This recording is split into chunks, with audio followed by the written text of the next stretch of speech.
"We haven't eaten in 5 days," the widow whispered to a stranger in the rain, and he gave her bread shelter and eventually his last name. But when a man with a badge wrote in claiming legal rights to her daughter, this Texas rancher had to choose: walk away from the fight or stand between a mother and the nightmare that hunted her across state lines.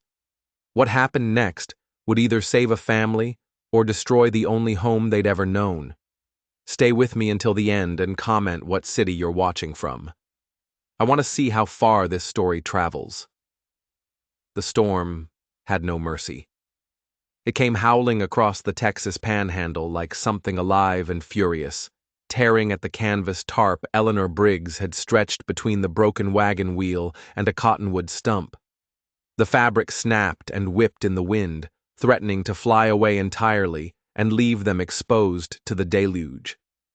Rain hammered down in sheets, turning the prairie into a churning sea of mud and wild grass that bent horizontal under the assault. Eleanor pressed herself against the wagon's splintered side, one arm wrapped tight around her daughter Mira's small, shivering body. The child's face was buried against her mother's chest, thin shoulders trembling with each rattling cough that tore through her. At 5 years old, Mira had already learned not to cry when things got bad, a lesson no child should have to master. But tonight, Eleanor could feel the silent tears soaking through her dress. "Anyway, Mama," Mira whispered, her voice barely audible over the storm's rage. "I'm cold. I know, sweetheart, I know." Eleanor tightened her grip, trying to will warmth from her own body into her daughter's. But she had nothing left to give. The cold had seeped so deep into her bones that she'd stopped shivering an hour ago, a sign she recognized from the war winters when men stopped shaking just before they stopped breathing entirely. 5 days. 5 days since they'd had anything resembling a real meal. The last of their cornmeal had run out somewhere in the Oklahoma Territory, where a trading post owner had looked at Eleanor's worn dress and empty purse and sent them away without so much as a kind word. She tried to forage, but the early spring prairie was still brown and barren, offering nothing but false hope and endless horizon. The wagon had broken 2 days after that, the front axle snapping on a hidden gully during a river crossing. Eleanor had managed to salvage some supplies before the whole thing tilted sideways into the mud. Blankets, a few cooking implements, Mira's rag doll, but the wagon itself was finished. So was their horse, a gentle old mare named Bessie, who'd gone lame trying to pull them free. Eleanor had been forced to make a choice that still haunted her, even as she knew it was mercy.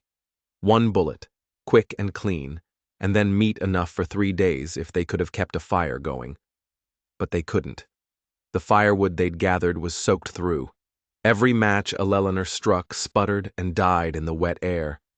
The raw horse meat sat wrapped in canvas beneath the wagon, untouchable and useless. They might as well have been starving with a feast painted on a wall. Eleanor closed her eyes and tried to pray, but the words wouldn't come. God had stopped listening somewhere between Missouri and here. Or maybe she'd stopped believing he was listening at all. Either way, the result was the same. They were alone on a prairie that stretched forever in every direction, with no help coming and no strength left to find it. "Mama?" Mira's voice was smaller now, fading at the edges. "Are we going to die?" The question hit Eleanor like a fist. She opened her mouth to deny it, to offer some reassuring lie about how everything would be fine, how help was surely coming, how they just had to hold on a little longer. But the words caught in her throat. She'd never lied to Mira before. Not about anything important, and she wouldn't start now, even if the truth was unbearable. "I don't know, baby," she whispered instead, pressing her lips to Mira's damp hair. "I don't know." The wind screamed louder, and Eleanor felt the tarp give way with a sharp crack. The canvas flew off into the darkness like a ghost, leaving them completely exposed. Rain pounded down on them immediately, cold and relentless, soaking through what little dry clothing they had left. Mira cried out, a weak, frightened sound, and Eleanor pulled her tighter, curling her body around her daughters as if she could become a shelter herself. But she was just bones and desperation now, held together by nothing but a mother's stubborn refusal to give up while her child still breathed. This is how it ends, Eleanor thought distantly, feeling a strange calm settle over her. Not with violence or cruelty or in any of the 100 ways I imagined Jonas would finish us. Just cold and hunger and a storm that doesn't even know we're here. It seemed almost peaceful in a terrible way. She closed her eyes and held Mira close, listening to the child's labored breathing mix with the rain's steady rhythm. Maybe sleep would come gently. Maybe they'd simply drift off together and never wake up. Maybe that was mercy too. But then, through the storm's chaos, through the wind and rain and thunder, a sound, slow, steady, deliberate hooves. Eleanor's eyes snapped open. Her heart, which had been barely beating, suddenly hammered against her ribs. She held perfectly still, straining to hear over the storm. For a moment, she thought she'd imagined it, a desperate hallucination conjured by a dying brain. But no. There it was again, the measured clop of a horse moving carefully through mud. Mira. Eleanor breathed, her voice urgent. Mira, wake up. The child stirred weakly against her chest. Mama. Shh. Listen. They both went silent. The hoofbeats grew louder, closer, accompanied now by the creak of leather and the jingle of metal tack. Someone was out there. Someone was riding through this hellstorm, moving with the confidence of a man who knew exactly where he was going. Eleanor's mind raced through possibilities, each one darker than the last.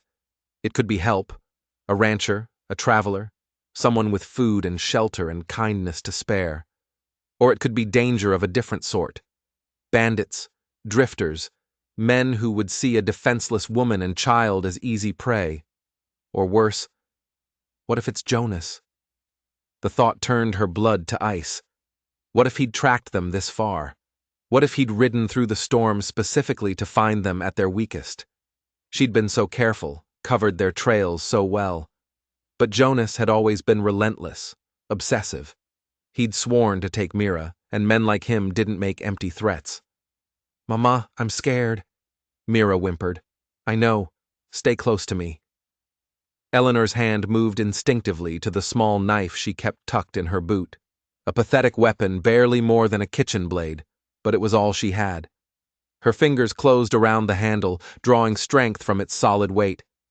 If this was Jonas, if he'd finally found them, she'd fight. God help her. She'd fight until her last breath. The hoofbeats stopped. Eleanor's breath caught. Whoever it was had reached them. She could hear the horse now, snorting and stamping just beyond the wagon's bulk. Leather creaked as the rider dismounted. Footsteps in the mud. Coming closer. Eleanor pulled Mira behind her and rose to her knees. Knife held low and ready. Rain streamed down her face, plastering her dark hair to her skull. She knew she must look like a drowned ghost, pale, gaunt, half wild, but she didn't care. Let him see. Let him know she wouldn't go quietly. A shadow appeared around the wagon's edge. Tall, broad-shouldered, moving slow and careful, hands visible. Then he stepped into view, and Eleanor saw him clearly despite the darkness. Not Jonas. The man was older, maybe 40, with weather-worn features and a face that had seen too much sun and not enough comfort. He wore a wide-brimmed hat, pulled low against the rain, a long oilskin coat that gleamed with water, and boots caked in mud up to the knee. But it was his eyes that caught Eleanor's attention, steady, measuring, but not unkind. The eyes of a man who'd learned to assess situations quickly and act accordingly. He took one look at them, at Eleanor with her knife and her desperate, protective stance, at Mira's small form shivering behind her mother, and something shifted in his expression. Not pity exactly, something deeper than that.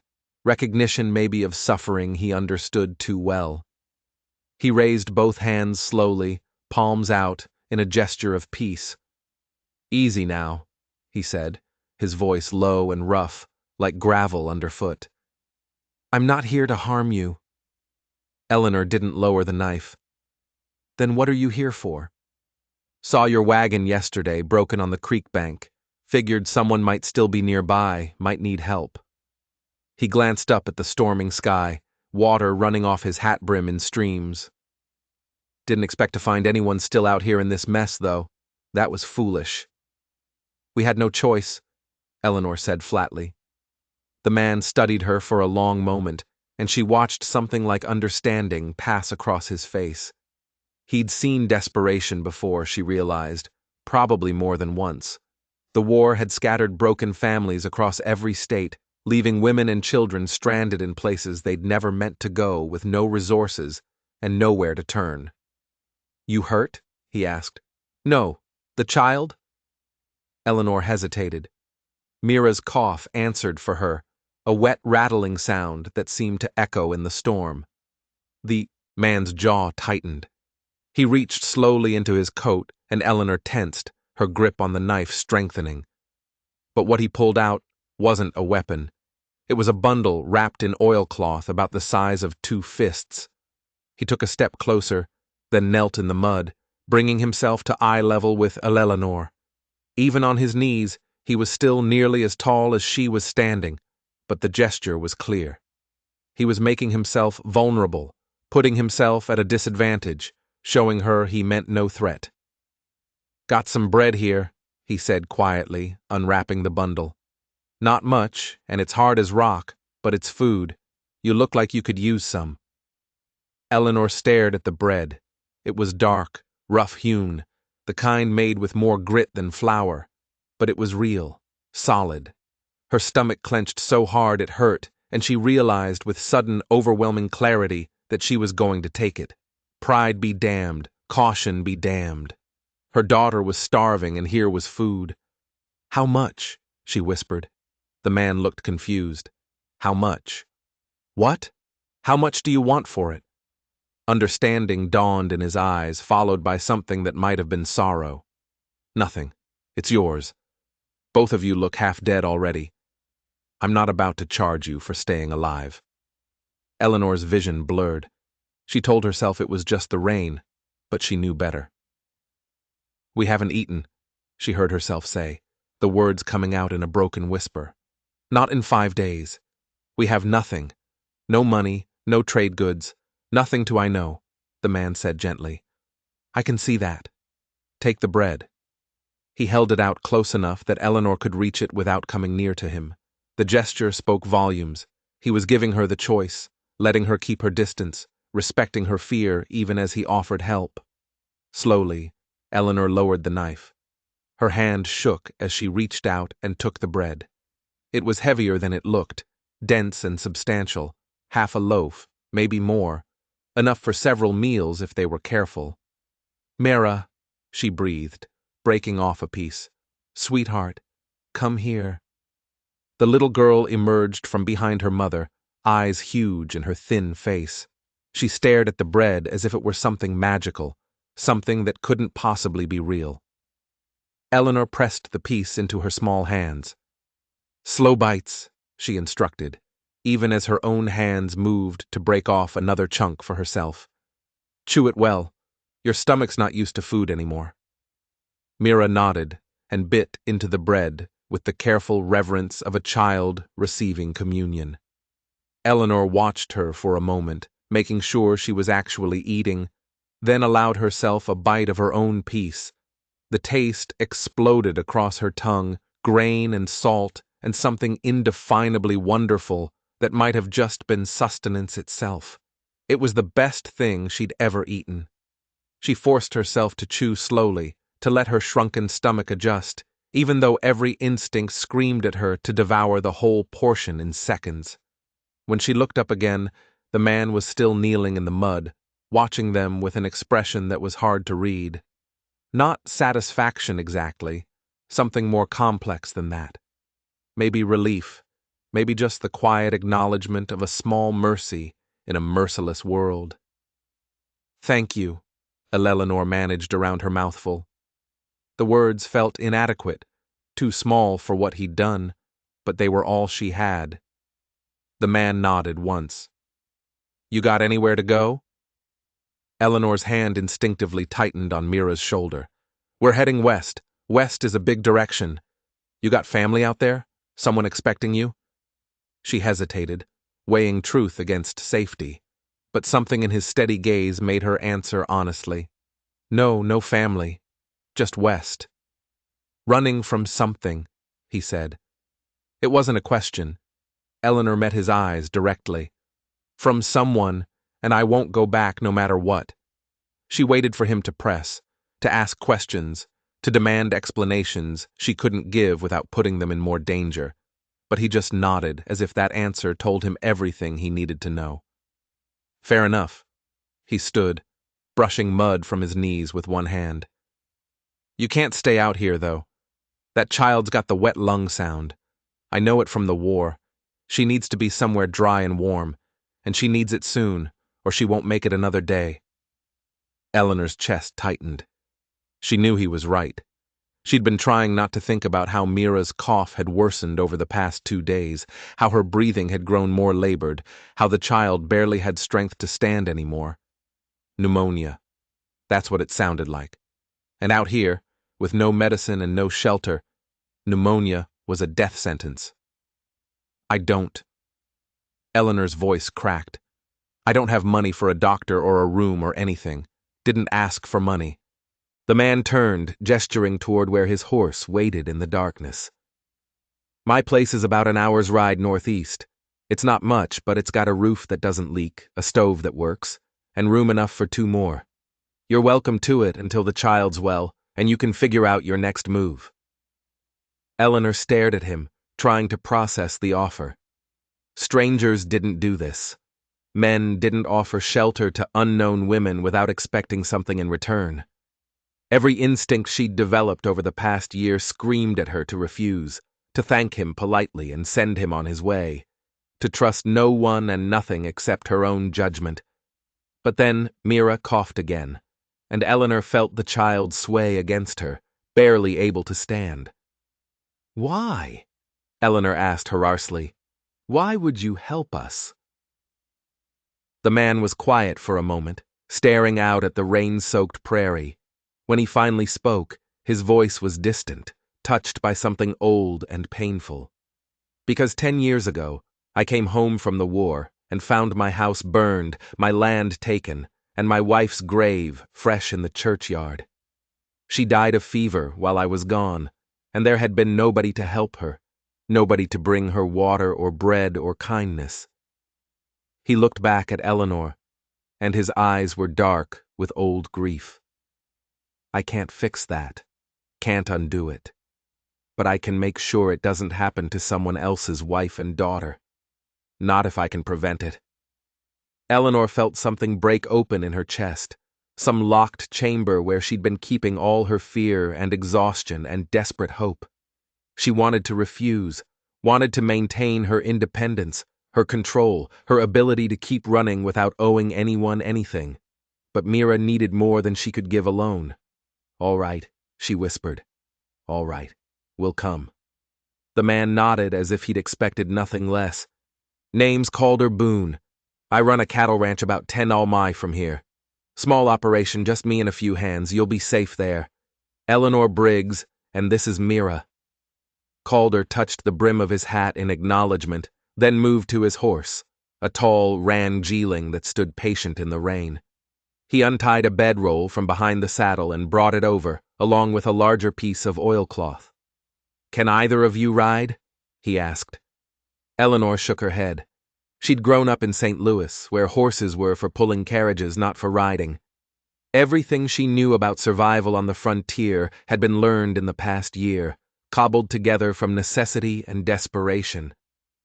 All right, then I'll walk. You and the girl can share the saddle.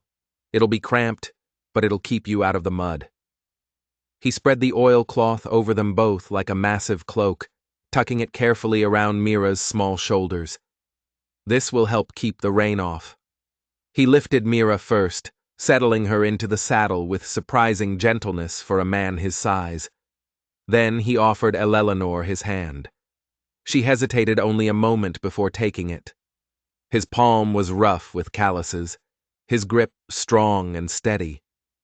He helped her up behind Mira, then arranged the oilcloth over them both. "Hold tight to the horn," he instructed. "I'll lead him slow. We won't go faster than walking pace." Eleanor wrapped one arm around Mira and gripped the saddle horn with her other hand. The horse shifted beneath them, adjusting to the weight, but remained steady. Calder took up the rez and started walking, leading them away from the broken wagon and into the storm. The journey was a blur of darkness and rain. Eleanor lost track of time, focusing only on keeping Mira upright and warm beneath the oilcloth. The child had stopped coughing, not because she was better, but because she'd slipped into an exhausted half-leap, her small body finally giving up the fight to stay conscious. Calder walked ahead of them, steady and unhurried, never looking back, but always seeming to know when the horse needed a moment to pick through difficult terrain. He moved like a man who'd walked this land so many times he could navigate it blind, reading the prairie through his boots and bones. Finally, hours later, or maybe just minutes, Eleanor couldn't tell anymore. Shapes emerged from the darkness. Buildings, a house, a barn, a few smaller structures that might have been storage sheds or bunkhouses. The ranch. It was small, as Calder had promised. Not the sprawling operation she'd seen from train windows while fleeing Missouri, but something more modest. A single-story house with a covered porch, a barn that looked solid but weathered, and a few split-rail corral barely visible in the rain. But what mattered was that the house had light glowing in one window and smoke rising from a chimney despite the storm. Warmth, shelter, safety. Calder led them to the porch, then helped Eleanor down first, before taking Mira into his own arms. The child barely stirred, her breathing shallow and rapid. "Front door's open," he said. "Go on in. I'll get the horse settled and be right behind you." Eleanor climbed the porch steps on legs that barely remembered how to work. She pushed open the door and stepped into a warmth so sudden and completed almost made her dizzy. The interior was simple but clean. One main room serving as kitchen and living space, with a black iron stove radiating heat in one corner and a scarred wooden table surrounded by mismatched chairs. A doorway led to what was probably a bedroom. The walls were bare except for a few hooks holding coats and tools, and the furniture looked handmade, functional rather than decorative, but it was warm and dry and safe. Eleanor stood in the middle of the room, dripping rain onto the floorboards, and felt the last of her strength give way. She'd made it. Against all odds, against every terrible possibility, she'd kept Mira alive long enough to find help. The realization hit her so hard she had to grab the edge of the table to keep from falling. The door opened again, and Calder came in carrying Mira like she weighed nothing at all. He kicked the door shut against the storm, then moved immediately toward the bedroom. "Got a bed in here?" He called over his shoulder. "It's dry and the blankets are clean. Let's get her settled." Eleanor followed him into a small room containing a bed, a chest of drawers, and little else. Calder laid Mira down gently, then stepped back to let Eleanor take over. She pulled off Mira's soaked clothes with trembling hands, wrapping her daughter in the thick wool blankets that smelled of soap and summer sun. "There's shirts in the drawer that'll do for night clothes," Calder said from the doorway. "They'll be too big, but they're warm. You should change too. You're soaked through." Eleanor nodded, not trusting her voice. Calder left, pulling the door halfway closed to give them privacy. She found the shirts, men's work shirts, flannel and soft from many washings, and dressed Mira in one before stripping off her own wet clothes and pulling another over her head. It hung to her knees like a dress, but it was dry and warm, and that was all that mattered. When she emerged from the bedroom, Calder was stoking the fire in the stove, building it up to a fierce heat. He'd removed his wet coat and hat, revealing sandy brown hair and the lean, work-hardened build of a man who made his living with his hands. "Coffee's on," he said without turning around. "Should be ready in a few minutes. You drink coffee?" "Yes." Eleanor's voice came out rough as sandpaper. "Thank you for everything." I don't know how to don't called her straightened, facing her. His expression was serious but not unkind. "You don't owe me anything except the truth about one thing. How much trouble are you in? Because if someone's hunting you, I need to know what I'm stepping into." Eleanor wrapped her arms around herself, suddenly cold, despite the warm shirt. This was the moment she'd been dreading, the moment when she'd have to decide how much to tell, how much to trust this stranger who'd shown them more kindness in one night than they'd seen in a year of running. She took a breath and chose honesty. "My husband died 14 months ago," she said quietly. "Killed in a factory accident in St. Louis. His brother Jonas showed up at the funeral with a lawyer and papers claiming guardianship of Mira. Said I was unfit. Said I couldn't provide for her properly. He had a judge in his pocket and money for bribes, and I knew if I stayed, he'd take her from me." "Why would he want to do that?" Calder asked. Eleanor's hands clenched into fists. "My husband inherited a trust from his father. Not a fortune, but enough to matter. It was supposed to go to Mira when she turns 18. Jonas couldn't touch it as long as I had custody, but if he could prove me unfit, get himself named guardian instead." She let the implication hang in the air. "He'd control the money," Calder finished, "and Mira along with it. Jonas isn't a good man, Mr. Boone. He drinks, he gambles, he has a temper that turns violent when he doesn't get his way. My husband kept him at arm's length for years, but now she swallowed hard. Now there's nothing standing between him and what he wants, except me. So I took Mira and I ran. We've been moving ever since, trying to get far enough away that he can't find us." Calder was quiet for a long moment, processing this. "Then does he know you came west?" "I don't think so." "I was careful. Bought tickets under a false name, avoided anyone who might recognize us, stuck to small towns and back roads." Eleanor met his eyes. "But Jonas is stubborn, and he has resources. It's only a matter of time before he picks up our trail. And when he does, I'll run again. Keep running until Mara's old enough that no court can take her from me. Or until she didn't finish the sentence. Until what? Until Jonas gave up? Until they ran out of places to hide? Until they died on some lonely stretch of prairie like they'd almost done tonight." Calder crossed to the stove and poured 2 cups of coffee, black and steaming. He pressed one into Eleanor's hands and took a long drink from his own. "You can stay here as long as you need," he said finally. "Get your strength back. Let the child heal. After that, we'll figure out your next move together." "But Eleanor—" He waited until she looked at him. "You're not alone anymore, understand? Whatever happens, you're not facing it alone." Eleanor's throat tightened. She wanted to argue, to maintain the walls she'd built around herself and Mira, to refuse this kindness before it could turn into something that hurt them. But she was so tired, so desperately bone-deep tired of being strong and vigilant and afraid every single moment. "All right," she whispered. "All right." They drank their coffee in silence, listening to the storm rage outside and the fire crackle in the stove. And for the first time in longer than Eleanor could remember, she let herself believe just for this one night that maybe, just maybe, they'd finally found a place to rest. Eleanor woke to the smell of bacon frying and sunlight streaming through an unfamiliar window.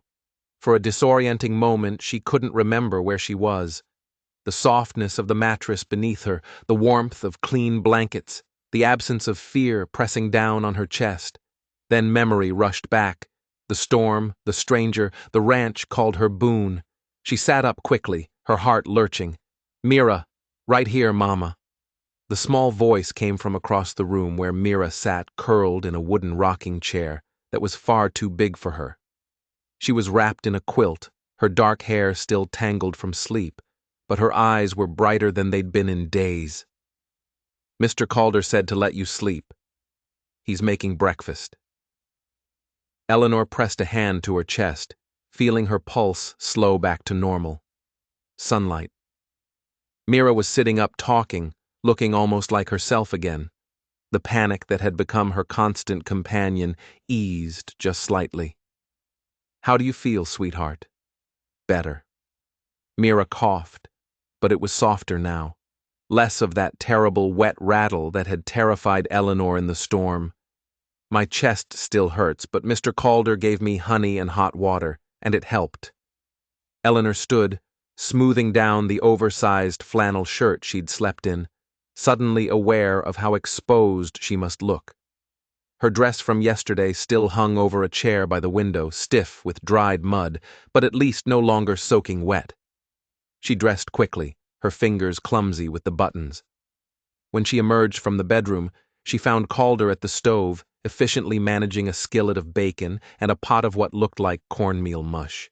He'd changed into clean clothes, a faded blue work shirt, and canvas trousers held up with leather suspenders, and his hair was still damp, as if he'd washed at the pump outside. Morning light through the window caught the silver threading through the brown at his temples. He glanced up as she entered. "Coffee still hot. Cups are on the shelf there." "Thank you." Eleanor poured herself a cup with hands that still wanted to shake. The normally of it morning, coffee breakfast felt almost surreal after so many months of running and hiding and barely surviving. You didn't have to do all this. Had to eat anyway. Not much extra work to make enough for 3.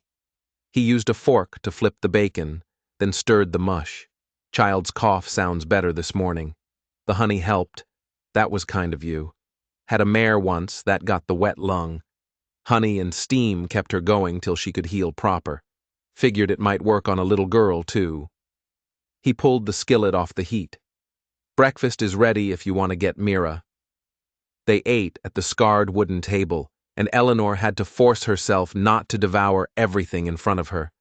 The bacon was salty and perfect, the cornmeal mush filling in a way that made her realize just how empty she'd been. Mira ate slowly, carefully, but she finished her entire portion, the first full meal she'd managed in over a week. Calder ate without much conversation, but his silence felt comfortable rather than awkward. He had the manner of a man used to his own company, who didn't feel the need to fill every moment with words. When he did speak, it was practical, straightforward. "I'll need to ride out and check the south pasture this morning. Lost some fence in that storm, and I've got cattle. That'll wander if they find the gap. You're welcome to stay here. Rest up. There's more firewood on the porch if you need it, and the pump's just outside if you want to wash up proper." Eleanor nodded, trying not to feel like a burden. "Is there anything I can do to help? I mean, I'm not much good with ranch work, but I can clean or mend things. Or you can rest," Calder interrupted gently but firmly. "That child needs looking after, and you look like you haven't slept a full night in months. Everything else can wait." He was right, of course. Eleanor knew it, even as some stubborn part of her resisted accepting more charity. But before she could argue, Calder stood and carried his empty plate to a wash basin by the window. "I'll be back before dark. There's bread in the tin there and some preserves in the cold box out back if you get hungry. Don't answer the door if anyone comes calling. Not likely, but just in case." The casual warning sent a chill down Eleanor's spine. She hadn't even thought about what she'd do if Jonas somehow tracked them here. If he showed up while Calder was gone. "Do you think?" "No," Calder said, reading her fear. "I don't think anyone's coming, but I also don't take chances with other people's safety, so just stay inside, keep the door latched, and I'll be back soon enough." He gathered a worn leather satchel from a hook by the door, checked that his hat was secure, and paused at the threshold. "You did good, Eleanor. Getting this far, keeping your daughter alive, that took strength most people don't have. You should know that." Before she could respond, he was gone, the door closing softly behind him. Eleanor heard his footsteps across the porch, then the sound of a horse being led from the barn. She moved to the window and watched him ride out, sitting easy in the saddle as the morning sun turned the wet prairie into a sea of diamonds. Mira came to stand beside her, small hands slipping into Eleanor's. "I like him, Mama. He's nice." "Yes," Eleanor said softly. "He is. Are we going to stay here?" The question was so simple, so full of hope, that it broke something in Eleanor's chest. "For a little while, sweetheart, just until you're well, and then we have to run again." Eleanor looked down at her daughter's upturned face and saw too much understanding there, too much weariness for a 5-year-old. Mira had learned not to get attached to places or people, not to believe in permanence or safety. She'd learned that home was something that could be torn away without warning, that every moment of peace was just borrowed time before the next desperate flight. What kind of childhood was that? "I don't know," Eleanor admitted because she wouldn't lie. "We'll see." The day passed quietly. Eleanor did wash up at the pump, scrubbing away layers of dirt and fear until her skin felt raw, but clean. She heated water on the stove and helped Mira bathe in a large tin tub they found in the barn, washing the child's hair until it shone like dark silk in the sunlight streaming through the window. Mira's cough persisted, but it was definitely improving, less frequent, less desperate. In the afternoon, while Mira napped wrapped in quilts by the warm stove, Eleanor explored the house more thoroughly. It was a bachelor's space, clearly functional, but without decoration or softness. No curtains on the windows, no rugs on the floors, no photographs or paintings on the walls. The furniture was all handmade, sturdy but rough. The bedroom held only the bed, the dresser, and a single chair. No woman had lived here in a long time, if ever, but it was clean, organized. The few dishes were washed and put away, the floors swept, everything in its place. Calder Boone might live alone, but he lived with discipline and care. It spoke to something in his character, a refusal to let hardship turn him slovenly or careless. Eleanor found herself studying the small details. A pair of well-oiled boots by the door, a Bible on a shelf with a worn leather cover, a photograph in a simple frame tucked almost out of sight on the mantel. She picked up the photograph carefully. It showed a younger Calder, maybe in his late 20s, standing beside a woman with kind eyes and dark hair swept up under a bonnet. His wife, Eleanor realized, the one he'd mentioned, who died while he was away at war. The woman in the photograph was smiling, one hand resting on Calder's arm, and there was something so tender in the way they stood together that Eleanor felt like an intruder just looking at it. This was private grief, carefully preserved. She set the frame back exactly where she'd found it and turned away. By the time Calder returned, the sun was low and painting the western sky in shades of crimson and gold. Eleanor heard him before she saw. Him, the sound of the barn door opening, the low murmur of his voice talking to his horse. She watched from the window as he unsaddled the roan, brushed it down with practice efficiency, and made sure it had feed and water before heading to the house. He came in looking tired but satisfied, mud caked on his boots and a tear in his shirt sleeve.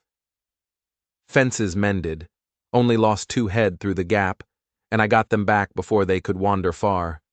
Should I heat water for washing?" Eleanor asked. "There's still some warm on the stove." Calder looked surprised, as if he wasn't used to anyone anticipating his needs. That would be appreciated. "Yes." Eleanor poured hot water into a basin and set it on the table with a clean rag she'd found hanging by the pump. Calder washed his hands and face, scrubbing away the day's dirt with the thoroughness of a man who understood the value of clean water. When he was done, he sat heavily in one of the chairs and looked at Mira, who was setting the table with careful concentration. "You're looking stronger, little one." Mira smiled shyly. "Mama says I have to rest, but I feel better. Your mama's a smart woman. You listen to her." He glanced at Eleanor. "How was she today? Any fever?" No fever, the cough is less, and she kept her food down. I think the worst has passed. Good. Calder stood and moved to the cold box, pulling out wrapped parcels. I'll make supper. You two have done enough today. Mr. Boone, I can called her, he interrupted. Just called her, and you'll sit. You're still recovering yourself, even if you won't admit it. Eleanor wanted to argue, but the exhaustion she'd been holding at bay suddenly crashed over her. She sat watching as Calder moved around his kitchen with easy competence. He had the fluid efficiency of someone who'd been taking care of himself for a long time, who didn't need recipes or guidance to produce a simple but solid meal. They ate together again, salt, pork, and beans, with biscuits that Calder admitted came from a batch his ranchan's wife had made and sent over. The food was plain but plentiful, and Eleanor felt some of the hollow emptiness inside her begin to fill with something other than fear. Over the next few days, a pattern emerged. Calder would rise before dawn, start the fire and the coffee, then head out to work his land. Eleanor would care for Mira, do what small tasks she could around the house, and wait for evening when Calder would return tired but steady. They'd share meals, sparse conversation, and the comfortable silence of people learning to exist in the same space. Eleanor found herself studying Calder when he wasn't looking. He was a man of routines and quiet competence, someone who did what needed doing without complaint or expectation of praise. He never asked her for anything, never pushed for information she didn't volunteer, never made her feel like she owed him more than simple courtesy. It was so different from every other man she'd known, different from her husband who'd been kind but weak, unable to stand up to his brother's bullying, different from Jonas, who demanded and took and broke things just to prove he could.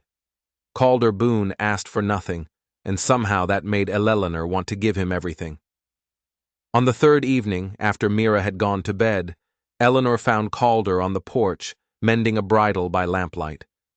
The spring night was cool but clear, full of stars that seemed close enough to touch. She brought him a cup of coffee and sat in the chair beside his, gathering her courage. I've been thinking about what comes next, she said quietly, when Mira's fully well. Calder's hands didn't pause in their work. And I have a plan. There's a town in California, Fresno, where my husband's cousin lives.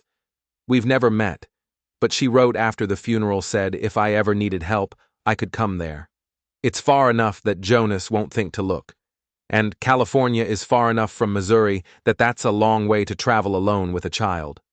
Calder interrupted. Especially with someone hunting you. I know, but what choice do I have? I can't stay here forever. You have your own life, your own work. We're already imposing too much. You're not imposing. Calder set down the bridle and looked at her directly. And I'm not trying to tell you what to do, but California's 3, maybe 4 weeks of hard travel from here, and you'd have to cross territory where a woman alone with a child is going to draw attention. Questions? The kind of attention that gets back to people you don't want finding you? Eleanor felt her throat tighten. Then what do you suggest that I stay here and wait for Jonas to track us down? Because he will eventually. He's got money and time and the kind of vindictive patience that doesn't quit. No. Calder picked up his coffee, took a long drink. I'm suggesting you stay here and let me help you figure out something better than running blind. You said Jonas has legal papers claiming guardianship, right? That he's got a judge in his pocket. Yes. Then the running won't ever stop. Not really. Because even if you make it to California, even if you hide there for years, those papers still exist. And the day he finds you, and men like that always find you eventually, he'll have the law on his side. You'll have nothing. The truth of it hit Eleanor like a fist. She'd been so focused on distance, on putting miles between herself and Jonas, that she hadn't let herself think about the deeper problem, the legal problem. Jonas didn't just want Mira. He had a piece of paper saying she belonged to him. Running wouldn't change that.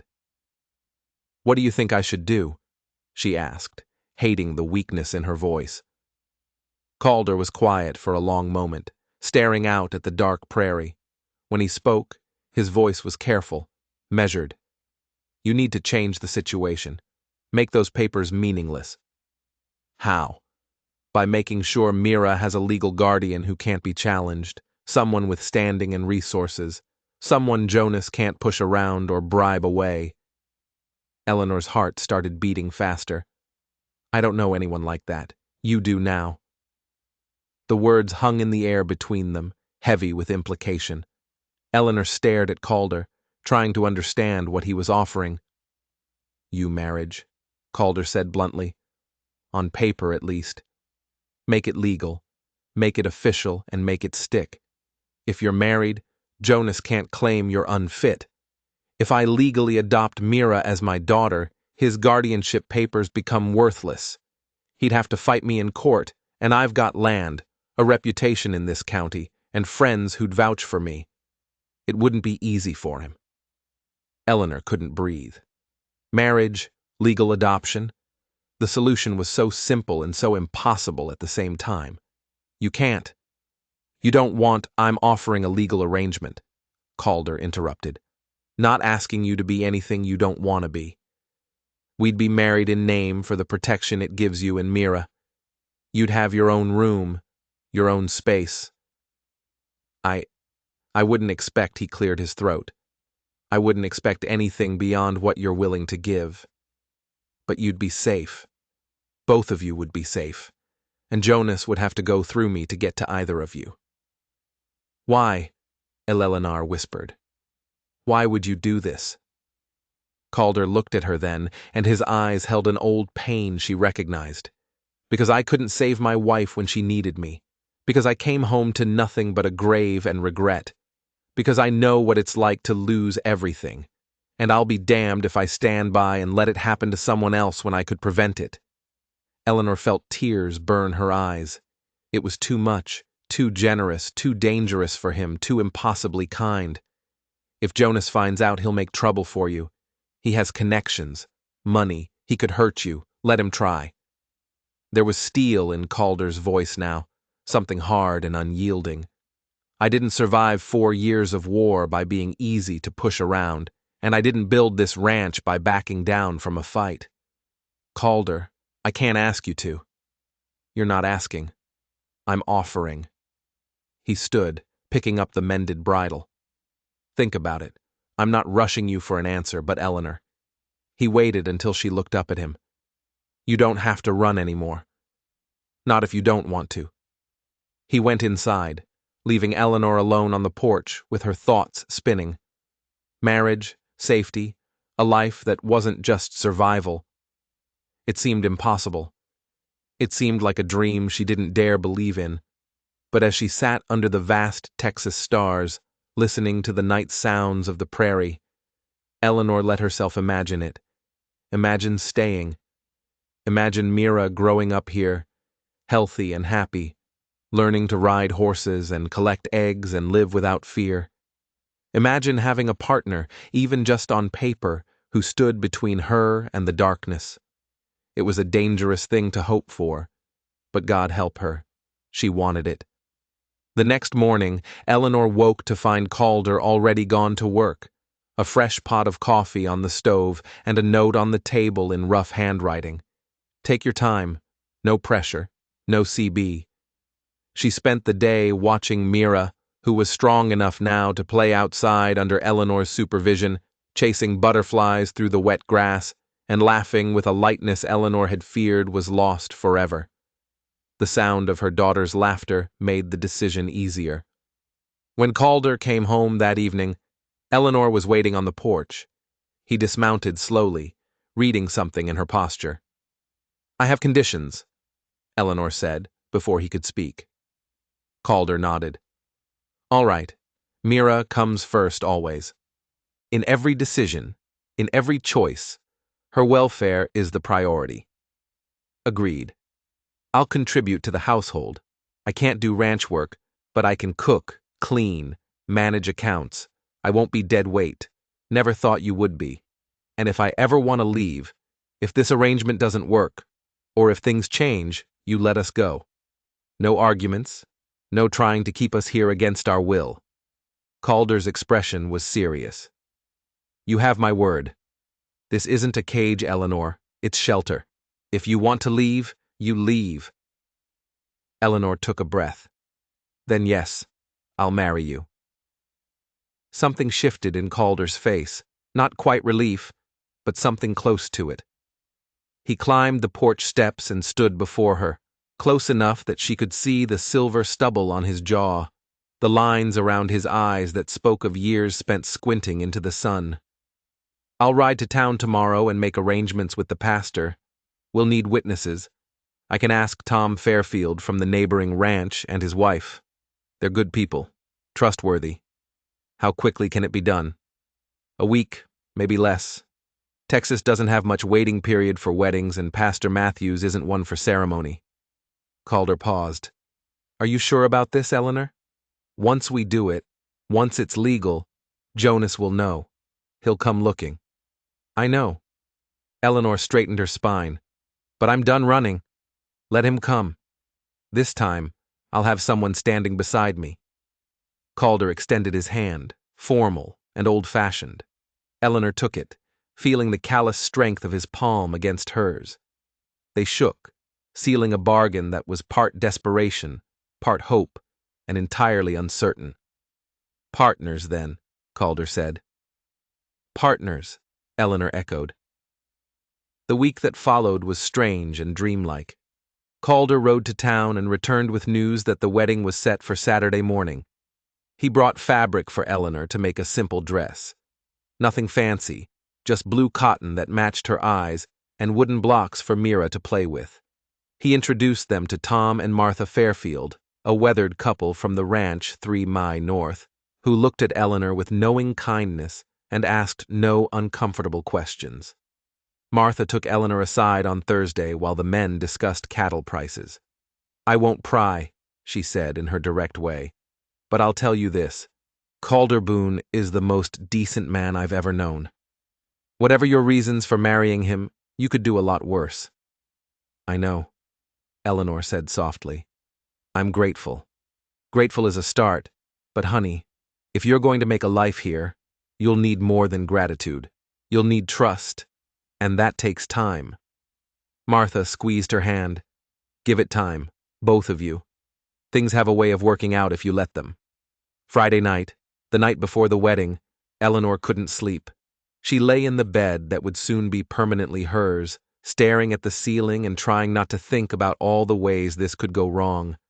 What if Jonas found them anyway? What if Calder regretted his decision? What if she was bringing danger down on a good man's head just by being here? A soft knock on the door interrupted her spiral. Eleanor, you awake?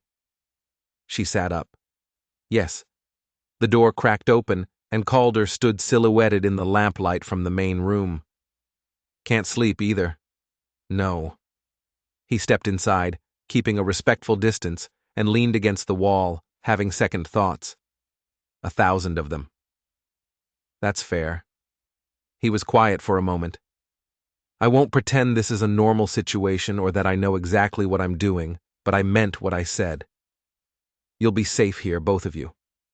That's a promise I can keep. Eleanor pulled the quilt closer around her shoulders.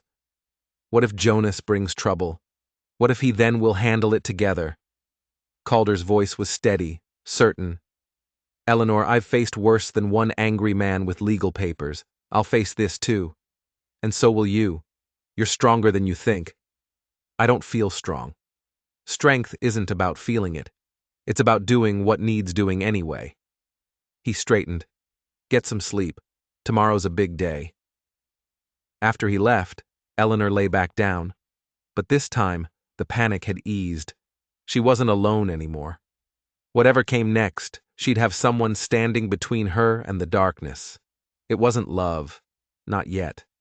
Maybe not ever, but it was something. It was enough. Saturday morning dawned clear and bright. Eleanor dressed in the blue cotton dress she'd sewn, simple but clean, and braided her hair in a crown around her head. Mira wore a white pin that Martha had brought over and bounced with excitement she didn't fully understand. The ceremony was brief and practical, held in the small chapel in town with Tom and Martha as witnesses. Pastor Matthews asked the required questions, received the required answers, and pronounced them man and wife with a solemnity that made it feel real. Calder slipped a simple gold band onto Eleanor's finger. His mother's, he said quietly. The only thing of value he had left from before the war. When the pastor said he could kiss his bride, Calder looked at Eleanor with a question in his eyes. She nodded once, and he pressed a chaste kiss to her forehead, respectful, proper, and somehow more intimate than if he'd kissed her mouth. After the ceremony, while Calder spoke with Pastor Matthews about filing the marriage certificate, Eleanor stepped outside with Mira into the spring sunshine. The child tugged on her mother's skirt. "Mama, are we Mrs. Boone now?" Eleanor looked down at the gold band on her finger, catching the light. "Yes, sweetheart. We're Mrs. Boone now. Does that mean Mr. Calder is my papa?" The question caught Eleanor off guard. She knelt down to Mira's level, smoothing her daughter's dark hair. "Would you like him to be?" Mira considered this with the seriousness only a child could bring to such a question. "He's nice, and he gave me honey when I was sick, and he makes Mama smile." She nodded decisively. "Yes, I think he should be my papa." Eleanor felt her throat close with emotion. "Then we'll ask him." "But Mira, you remember your first papa, don't you? Your real papa."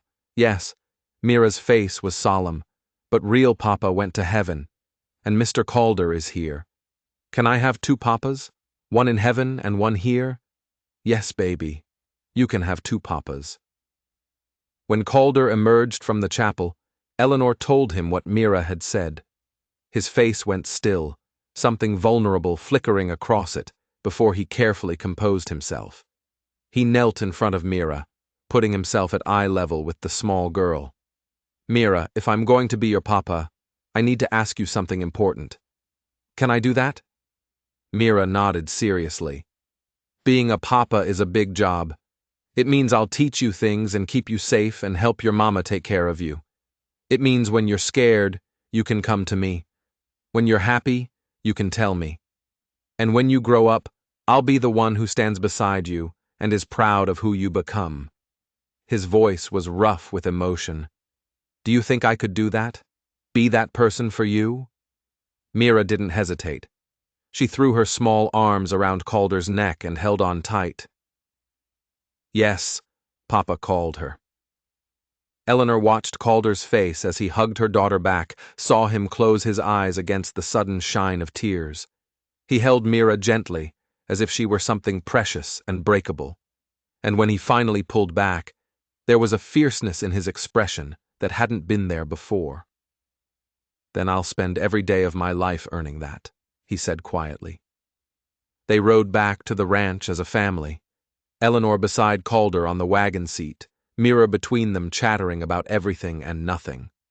The spring sun was warm, the prairie was greening after the rains, and for the first time in over a year, Eleanor felt something that might have been peace beginning to take root in her chest. It wasn't perfect. It wasn't the life she'd imagined when she was young and foolish and thought love conquered all, but it was real, and it was safe, and it was theirs. That night, after Mira was asleep and the house was quiet, Calder sat at the table, writing carefully on a piece of official-looking paper. Eleanor came to stand beside him, reading over his shoulder. It was an affidavit of guardianship, formally declaring his intention to adopt Mira as his legal daughter, signed and dated with the marriage certificate referenced as supporting documentation. "Tomorrow, I'll file this with the county clerk," Calder said. "Once it's registered, Jonas's claim becomes void. He'd have to file suit to challenge it, which means he'd have to come here in person. And if he does," Calder set down his pen and looked up at her, "then we'll be ready." Eleanor placed her hand on his shoulder, the first time she'd touched him of her own volition since the wedding. "Thank you for all of this, for giving us a chance." Calder covered her hand with his own briefly, then let go. "You gave me one too. I haven't felt like I had a purpose beyond work in a long time. Now I do. Eleanor went to bed that night as Mrs. Calder Boone with her daughter sleeping safely in the next room and a man standing guard. Not just over their house, but over their lives. The gold band on her finger felt strange but solid, a tangible reminder that she wasn't alone anymore. Outside, the Texas night was vast and filled with stars, and somewhere to the east, Jonas Crow would eventually learn what she'd done. Would learn that she'd found protection he couldn't easily break. Let him learn. Let him come.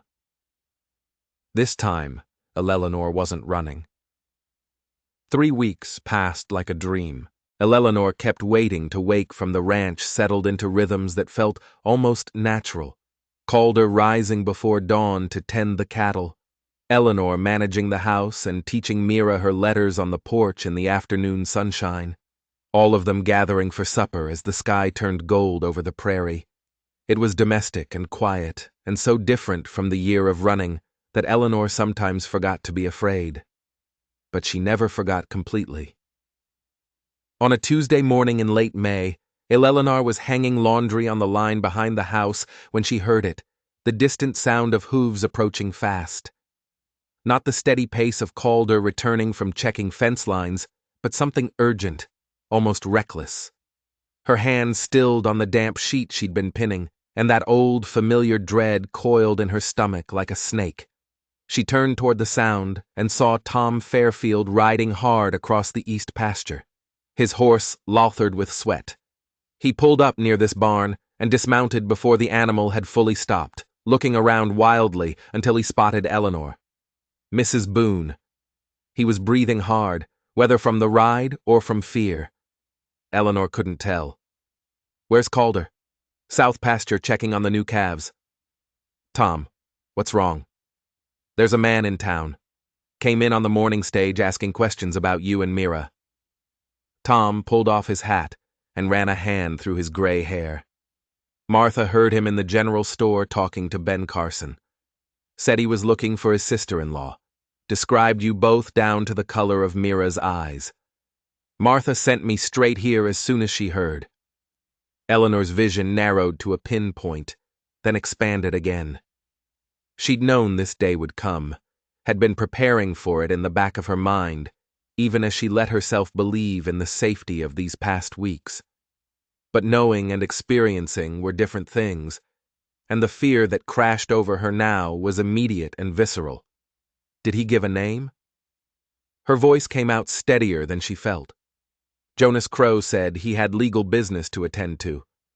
Who was very interested in whether anyone had seen a widow woman with a young daughter passing through. Tom's weathered face was creased with concern. "Martha told Ben to play dumb, but you know how these things go.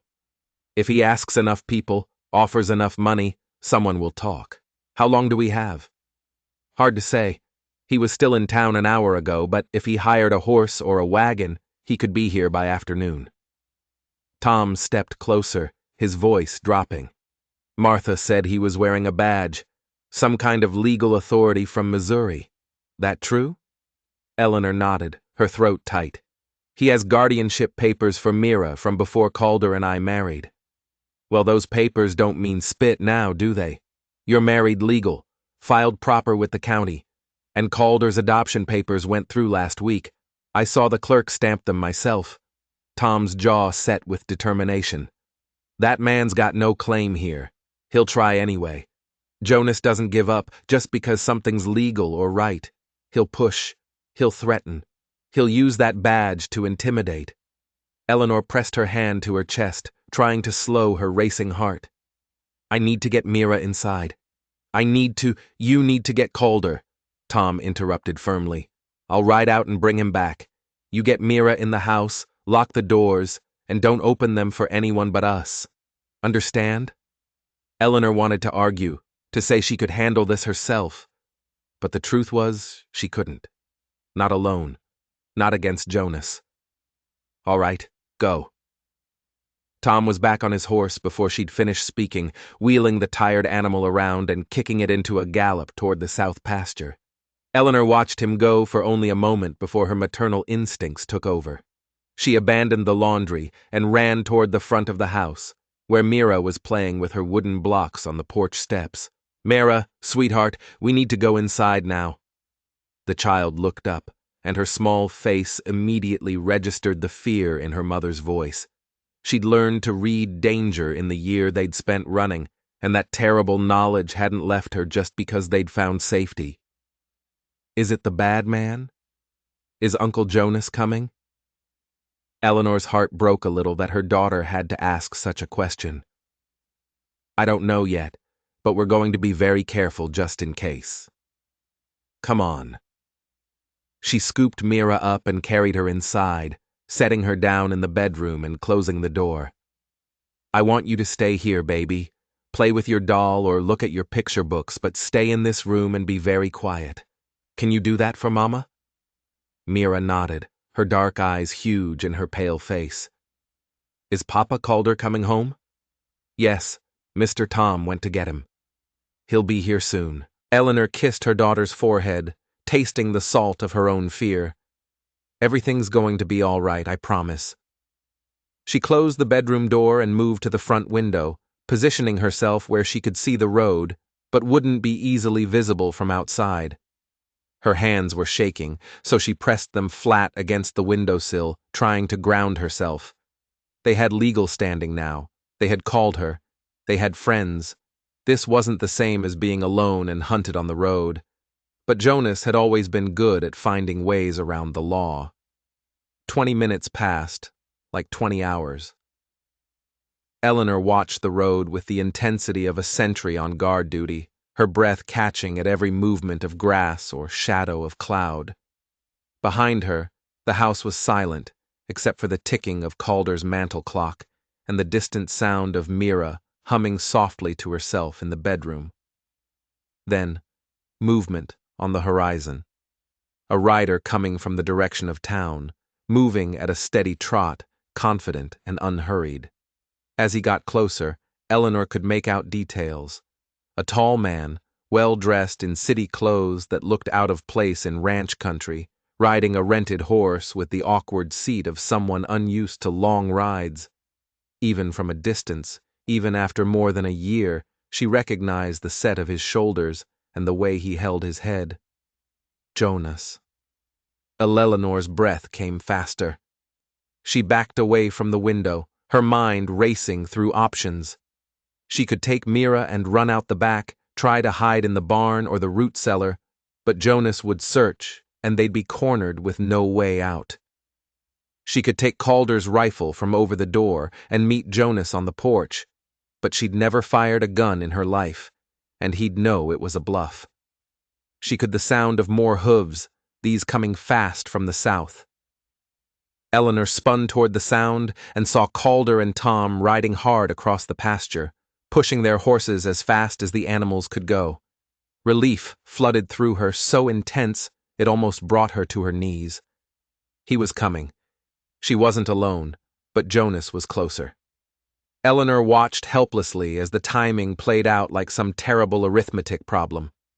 Jonas would reach the house first by maybe 2 or 3 minutes. Not long, but long enough for him to dismount, to knock on the door, to start making his demands. She made a decision.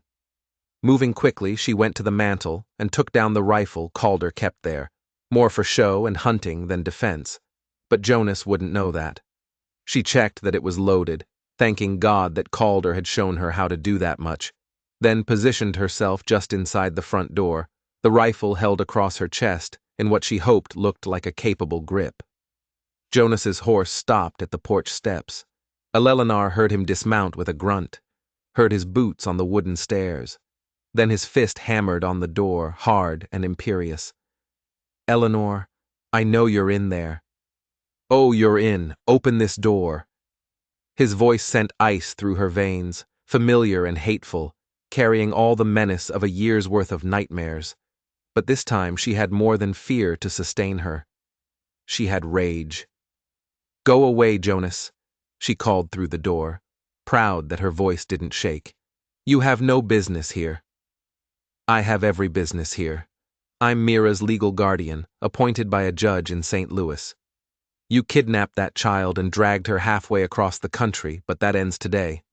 Open this door or I'll have the law break it down. You're not her guardian anymore. I'm married, Jonas. Married, legal, and proper to a man who's adopted Mira as his own daughter. Your papers don't mean anything now. There was a pause, and Eleanor could almost hear Jonas processing this, trying to figure out his next move. When he spoke again, his voice was different, smoother, more reasonable, more dangerous. Eleanor, be sensible. You can't possibly expect me to believe you married someone in the few weeks since you ran away. This is clearly a fraud, a desperate attempt to avoid your legal obligations. No court will recognize it. The state of Texas recognizes it. That's all that matters. Then I'll see you in court. I'll prove this marriage is a sham that you coerced some local fool into helping you hide. And when I do, I'll take Mira and you'll never see her again. Is that what you want? What I want is for you to leave us alone. Eleanor tightened her grip on the rifle. You never cared about Mira. You care about her inheritance, about the money you can't touch as long as I have custody. But you won't get it, Jonas. Not now. Not ever. The door handle rattled violently. Open this door, Eleanor. Step away from the door. That was a new voice, deeper and harder than Jonas's, cutting through the tension like a blade. Step away now, or I'll put you on your back in the dirt. Eleanor's heart leaped. Calder. She heard Jonas move, heard the boards creak as he turned. Through the window, she could see Calder and Tom both dismounted now, standing at the base of the porch steps. Calder had positioned himself front and center, and even through her fear, Eleanor registered the change in him. This wasn't the quiet, careful man who made her coffee in the mornings. This was someone else, someone who stood like he'd been a soldier once and hadn't forgotten how. "Who the hell are you?" Jonas demanded. "Calder Boone, and you're on my property harassing my wife and frightening my daughter." Calder's voice was level, almost casual, but there was steel underneath it. "I'm giving you one chance to leave peacefully." Jonas laughed, a harsh, ugly sound. "Your wife, your daughter." "Don't make me laugh. This is a fraud and everyone knows it. That woman stole my brother's child. And that woman is Eleanor Boone, legally married to me 3 weeks ago in the county chapel with proper witnesses and documentation. The child is Mira Boone, legally adopted by me with papers filed at the county clerk's office. You want to challenge that? You take it up with the Texas court, but you don't come to my home and terrorize my family. I have legal authority. You have a piece of paper from Missouri that means nothing here." Calder climbed the steps slowly, deliberately, until he was standing face to face with Jonas on the porch. Eleanor could see them both now through the window, could see how Calder had at least 3 in and 30 lb on Jonas. Could see how Jonas's certainty was starting to crack. Texas doesn't recognize guardianship claims that supersede a legal parent, and I'm Mira's legal parent now. This is kidnapping. I'll have you arrested. On what grounds? For marrying a widow and adopting her child. For providing a home and safety to people who needed it. Calder's voice dropped lower, more dangerous. You want to try that, Jonas Crow? You go right ahead. But you better have proof that'll stand up in a Texas courtroom, because I've got a marriage certificate, adoption papers, and about 50 neighbors who will testify that Eleanor and Mira have been living here as my family for nearly a month now. Jonas's face was wreathing the way it always did when someone challenged him. Eleanor knew that look, knew it preceded violence more often than not. She tightened her grip on the rifle, ready to step out if needed. "You don't know what you're dealing with," Jonas snarled. "I have resources, I have connections, I'll make your life hell. You're welcome to try." Calder didn't move, didn't back down an inch, but right now, you're trespassing. And in Texas, a man's got the right to defend his property and family by whatever means necessary. You understand what I'm saying to you? The threat was clear, and even Jonas wasn't stupid enough to miss it, but he wasn't ready to give up either. "I'll be back with the law, with lawyers, with whatever it takes. That child is mine by right. That child is mine by love." Calder's voice cracked like a whip. "And there's not a judge in the world who'll take a girl from a good home just to satisfy your greed. Now get off my land before I remove you myself." For a long moment, Jonas just stood there, his face working through a series of emotions: rage, calculation, frustrated fury. Then he looked past Cedar to the door, raising his voice. "Eleanor, you think you're safe here? You think this ranch hand can protect you? I'll be back, and when I come, I'll have the authority to take Mira whether you like it or not. You hear me? I'll have what's mine." The door swung open, and Eleanor stepped out onto the porch, rifle raised and pointed directly at Jonas's chest. Her hands were steady now, all her fear burned away by pure maternal fury. "Get away from my daughter," she said quietly. "Get away from my home, and don't come back." Jonas stared at her, then at the rifle, then at Calder, who'd moved to stand beside Eleanor. Tom was climbing the steps now, too, taking up position on Calder's other side. 3 against 1, and Jonas might have legal papers, but they had something stronger: conviction, unity, and the home ground advantage. "This isn't over," Jonas said, but he was backing down the steps now, moving toward his horse. "Not by a long shot." "Yes," Calder said flatly. "It is." They stood together on the porch, Calder, Eleanor, and Tom, and watched as Jonas mounted his rented horse with jerky, angry movements. He wheeled the animal around and kicked it harder than necessary, sending it canering back down the road toward town. They watched until he was just a speck on the horizon, then until he disappeared completely. Only then did Eleanor lower the rifle. Her hands started shaking immediately, all the adrenaline draining out of her at once. Calder took the rifle gently from her grip and handed it to Tom, then caught Eleanor as her knees buckled. "I've got you," he murmured, his arms solid around her waist. "You did good. You stood your ground. Is he gone? Is he really gone?" "For now." Calder's face was grim, but he meant what he said. "He'll be back, or he'll send someone official. We need to be ready." The bedroom door flew open, and Mara came running out, launching herself at Eleanor with the full force of her small body. Eleanor caught her, holding her tight, feeling the child's heart racing against her own. "Mama!" I heard shouting. I heard Uncle Jonas. "I know, baby, I know, but he's gone now. Papa Calder sent him away." Mira turned in Eleanor's arms to look at Calder, her small face serious. "Did you really send the bad man away, Papa?" Calder knelt down, bringing himself to Mira's level. "I did, and I'll do it again as many times as it takes. Nobody's going to take you away from your mama or from me. You understand? You're my daughter now, and I protect what's mine." Mira reached out and took Calder's hand with complete trust. And Eleanor saw something shift in his expression, a deepening of the commitment he'd made, a cementing of bonds that had started as practical arrangement, but were becoming something more. Tom cleared his throat. "I should get back to Martha, let her know what happened, but called her. You should know that man's not working alone. Martha said he came in on the stage with another fellow, big man who looked like hired muscle.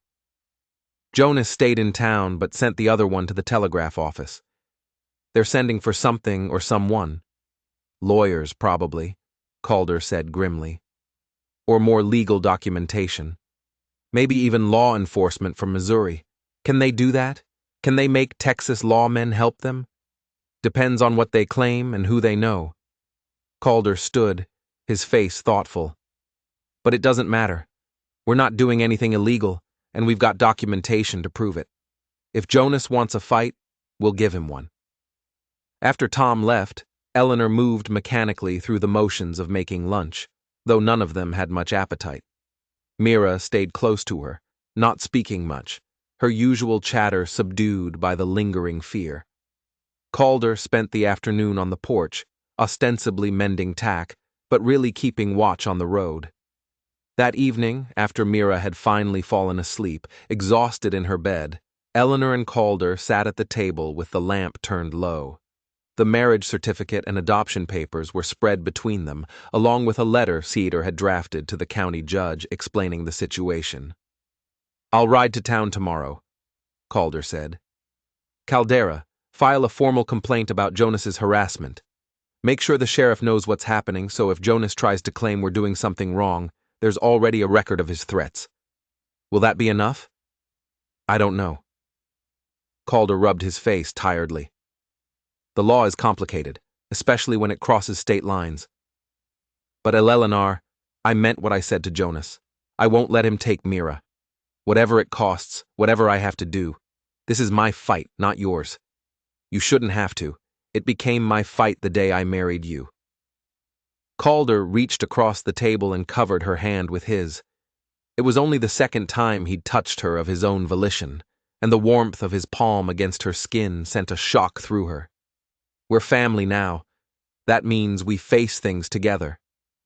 Eleanor turned her hand over, letting their fingers intertwine. "I'm scared," called her. "Not for me, but for Mira, for what this might do to her. She's just started to feel safe again, to laugh and play like a normal child. If Jonas drags this out, if he makes her testify or appear in court, we won't let it get that far." Calder's grip tightened. "Tomorrow, I'm also writing to see Judge Harrison. He's a fair man, and he knows me. I'll explain everything, show him our documentation, and ask for his counsel. If Jonas files suit, at least we'll have the judge's ear first." And if that's not enough, Calder was quiet for a long moment. When he spoke, his voice was serious. "Then we consider other options. I've got friends from my army days scattered across 3 territories. If we had to, we could move. All 3 of us start fresh somewhere Jonas couldn't find us. Run again, you mean? Not run. Relocate. Strategic retreat." He met her eyes. "But I don't think it'll come to that. Jonas is a bully, Eleanor. Bullies fold when they meet real resistance. He came here expecting to intimidate you into giving up. Instead, he found a united front. That'll shake him more than you know." Eleanor wanted to believe him, wanted to think that Jonas would give up, accept defeat, leave them in peace. But she'd known Jonas for years before William died, had watched him manipulate and scheme and refuse to accept any outcome that didn't favor him. Men like that didn't just fold, but maybe, just maybe, they could be outmaneuvered. Over the next 3 days, Calder made good on his promises. He rode to town and spoke with both the sheriff and Judge Harrison, laying out the full story with calm precision. He filed formal complaints and made sure their documentation was copied and registered in multiple places. He even sent telegrams to contacts he had in Austin, lawyers who'd served with him in the war and might be able to advise them on interstate custody law. Tom Fairfield spread the word among the neighboring ranchers, and by the end of the week, Calder had promises of support from at least a dozen men, all willing to testify to Eleanor and Mira's good character, all willing to vouch for Calder's standing in the community. It was a show of solidarity that made Eleanor's chest tight with gratitude. Jonas, meanwhile, stayed in town. According to Martha, who made it her business to know everything happening at the boarding house where Jonas was staying, he spent his days at the telegraph office, sending and receiving messages, and his evenings drinking in the saloon and complaining loudly about corrupt Texas justice to anyone who'd listen. "He's waiting for something," Martha reported to Eleanor during one of her visits to the ranch. "Or someone. He's got that look about him, like a snake coiled up, just waiting to strike." "Let him wait," Eleanor said, with more confidence than she felt. "We're ready." But on the 8th day after Jonas's arrival, what they'd been waiting for finally happened. Eleanor was in the garden behind the house, helping Mira identify vegetables growing in neat rows. When she heard horses, multiple horses moving at a measured pace, her heart kicked into overdrive and she grabbed Mira's hand. "Inside, sweetheart, quickly." They'd just reached the porch when Calder came around from the barn, wiping his hands on a rag. He'd heard the horses, too, and his face was set in grim lines. "Get inside and stay there," he told Eleanor. "I'll handle this." But Eleanor shook her head. "We're in this together, remember? Mira, go to our bedroom and wait there. Lock the door." Mira obeyed without argument, her small face pale but determined. Eleanor took her place beside Calder on the porch, just as the riders came into view around the bend in the road. There were 5 of them. Jonas rode in front, looking smug and vindicated. Beside him was a tall man wearing a marshal's badge that caught the afternoon sun. Behind them rode 3 more men. Deputies Eleanor guessed or hired guns dressed up as law enforcement. All of them were armed. The group stopped at the edge of the yard, and the marshal dismounted with deliberate slowness. He was middle-aged with steel-gray hair and the weathered look of a man who'd spent decades enforcing law in hard places. His eyes swept over the ranch, taking in details before settling on Calder and Eleanor. Calder Boone. His voice was growly, but not unkind. "That's right. I'm Marshal William Tucker out of Fort Worth.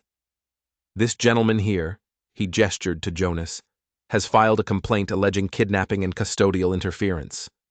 I'm here to investigate those allegations and, if warranted, take the child Mira Briggs into protective custody pending a court hearing." Eleanor felt the ground tilt beneath her. This was it, the moment she'd been dreading. But Calder's hand found hers, squeezing once, grounding her. "Marshal, I appreciate you doing your job," Calder said calmly, "but I think you'll find those allegations don't hold water. My wife and I have full legal custody of our daughter, properly documented and filed with this county. Mr. Crow's claims are based on outdated paperwork that was superseded by our marriage and my adoption of the child." Jonas stepped forward, his face twisted with rage. "That's a lie. This so-called marriage is a fraud, a desperate scheme to avoid the law. I have guardianship papers signed by a judge in St. Louis, which were valid when Eleanor Briggs was a widow with no other legal guardian appointed," Calder interrupted. "But she's not a widow anymore. She's my wife, and I'm Mira's legal father. Missouri law doesn't override Texas law regarding custody of children in legal families." Marshal Tucker held up a hand, silencing them both. "I'm not here to argue law with you, gentlemen. That's for the courts to decide. I'm here to ensure the child's welfare and safety while this gets sorted out." He turned to Eleanor. "Ma'am, I'm going to need to speak with the girl, verify her well-being, ask her some questions. You understand?" Eleanor's throat closed. This was the nightmare, having strange men question Mira, having her daughter frightened and confused, possibly being taken away. But before she could respond, Calder spoke. "You can speak with her, Marshal, but you'll do it here in her home with her parents present, and you'll do it respectfully without intimidation. She's 5 years old, and she's been through enough trauma already." The marshal studied Calder for a long moment, then nodded slowly. "That's fair. Mr. Crow, you'll wait out here. This isn't an interrogation, it's a welfare check." Jonas started to protest, but Tucker silenced him with a look that said he'd dealt with difficult men before and wouldn't tolerate nonsense.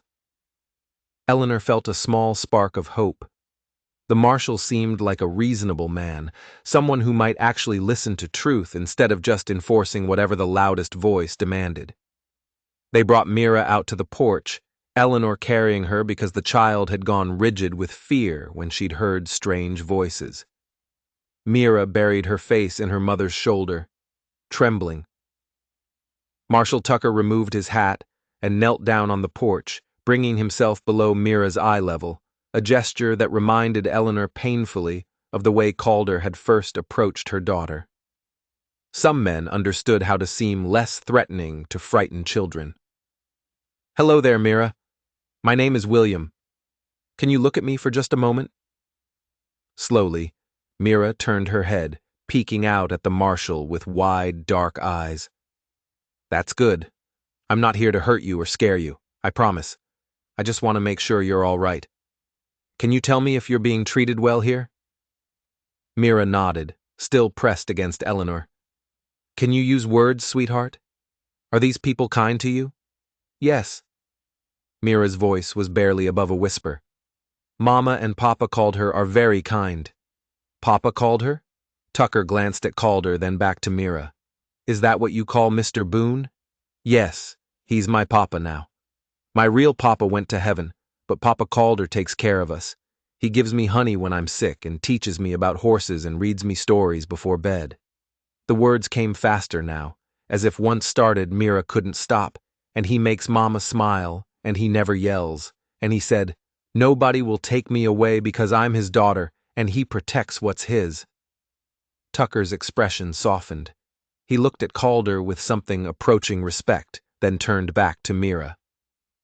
Are you afraid of anyone here? No. Not your mama or papa, Calder? No, they would never hurt me. They love me. Mira turned in Eleanor's arms to point at Jonas, who stood fuming at the edge of the yard. He's the bad man, Uncle Jonas. He's mean and scary, and he wants to take me away from Mama. Don't let him, Mr. William, please don't let him. The marshal stood slowly, settling his hat back on his head. He looked from Mira's frightened face to Eleanor's protective grip to Calder's steady, unflinching stance. Then he looked at Jonas, and his expression hardened. Mr. Crow, I've seen a lot of custody disputes in my time. I've seen children who are genuinely in danger, genuinely being mistreated or neglected. This, he gestured to the porch, is not that. This is a child who's happy, healthy, and loved, living with two parents who are properly married and legally documented. Whatever your grievances might be, they don't warrant removing this child from her home. That's not your decision to make. Jonas's voice cracked with fury. I have legal standing. You have paperwork that may or may not hold up in court. What you don't have is any evidence of wrongdoing here. Tucker's voice was firm. I'm not removing this child, and I'm not filing charges. If you want to pursue this, Mr. Crow, you take it to a Texas court and let a judge sort it out, but you leave these people alone in the meantime. I'll have your badge for this. I have connections. I have resources. Then use them in court like a civilized man. Tucker mounted his horse, and his 3 deputies did the same. Mr. Boone, Mrs. Boone, I apologize for the disturbance. You have my word that unless a court orders otherwise, no one will be coming to take your daughter. He tipped his hat to them, then fixed Jonas with a hard stare. Mr. Crow, I suggest you leave these good people in peace, and I'll be watching to make sure you do. They rode off, leaving Jonas standing alone in the yard. For a moment, he just stood there, his face working through rage and disbelief. Then he turned to Calder and Eleanor, and the look in his eyes was pure venom. This isn't finished, he said, his voice shaking. You think you've won, but you haven't. I'll find a way. I'll find a lawyer who knows how to expose fraud. I'll find a judge who will see through your pathetic charade, and I'll make sure both of you pay for this. Calder descended the porch steps slowly, deliberately, until he was standing directly in front of Jonas. When he spoke, his voice was quiet, but carried across the yard with perfect clarity. If you come back here, if you send anyone else here, if you so much as send a threatening letter to my family, I will make it my personal mission to ruin you. I'll hire investigators to dig into every shady deal you've ever made, every bribe you've paid, every law you've bent. I'll expose you and every newspaper from here to Missouri. And Jonas, he leaned in close. I have the money and the connections to do it, so ask yourself if this is really worth it. Jonas's face went white, then red. For a moment, Eleanor thought he might actually take a swing at Calder, but then sense, or maybe just cowardice, prevailed. Jonas spat in the dirt at Calder's feet and stalked to his horse. You'll regret this, he threw over his shoulder as he mounted. All of you will regret this. He rode off at a gallop, disappearing down the road in a cloud of dust and impotent fury. The silence that followed was profound. Eleanor stood on the porch, still holding Mira, and felt every muscle in her body begin to shake. They'd done it. They'd faced Jonas with the law on his side, and they'd won. Calder climbed the steps and put his arm around both of them, creating a protective circle. "It's over," he said softly. "The worst is over." "Is it really?" Eleanor's voice cracked. "Or will he just keep trying?" "Let him try." Kader's voice was fierce now, protective. "Every time he comes at us, we'll be ready. And every time he'll lose, because we have what he doesn't: truth, law, and love on our side. That's a combination he can't beat." That night, they sat together long after Mira had fallen asleep. Eleanor made coffee, and they drank it in silence, processing everything that had happened. The relief was overwhelming, but underneath it was exhaustion. The bone-deep weariness of people who'd been fighting for so long. They'd forgotten what peace felt like. Finally, Calder spoke. "I need to ask you something, and I need you to be honest." Eleanor looked at him over her cup. "All right. Do you regret this? The marriage, the staying here, all of it? Because if Jonas is going to keep making trouble, it's going to be hard on all of us. And if you'd rather take Mira and try for California after all, I'll help you. No hard feelings."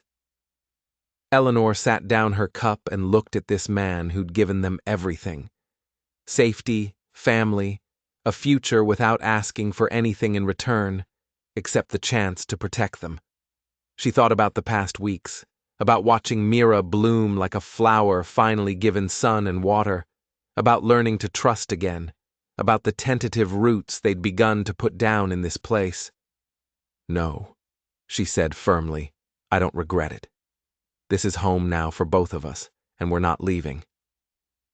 Something in Calder's expression eased, a tension she hadn't fully registered until it released.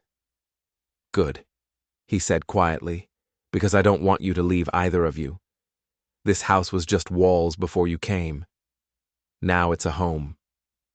Eleanor reached across the table and took his hand properly this time, with intention and meaning.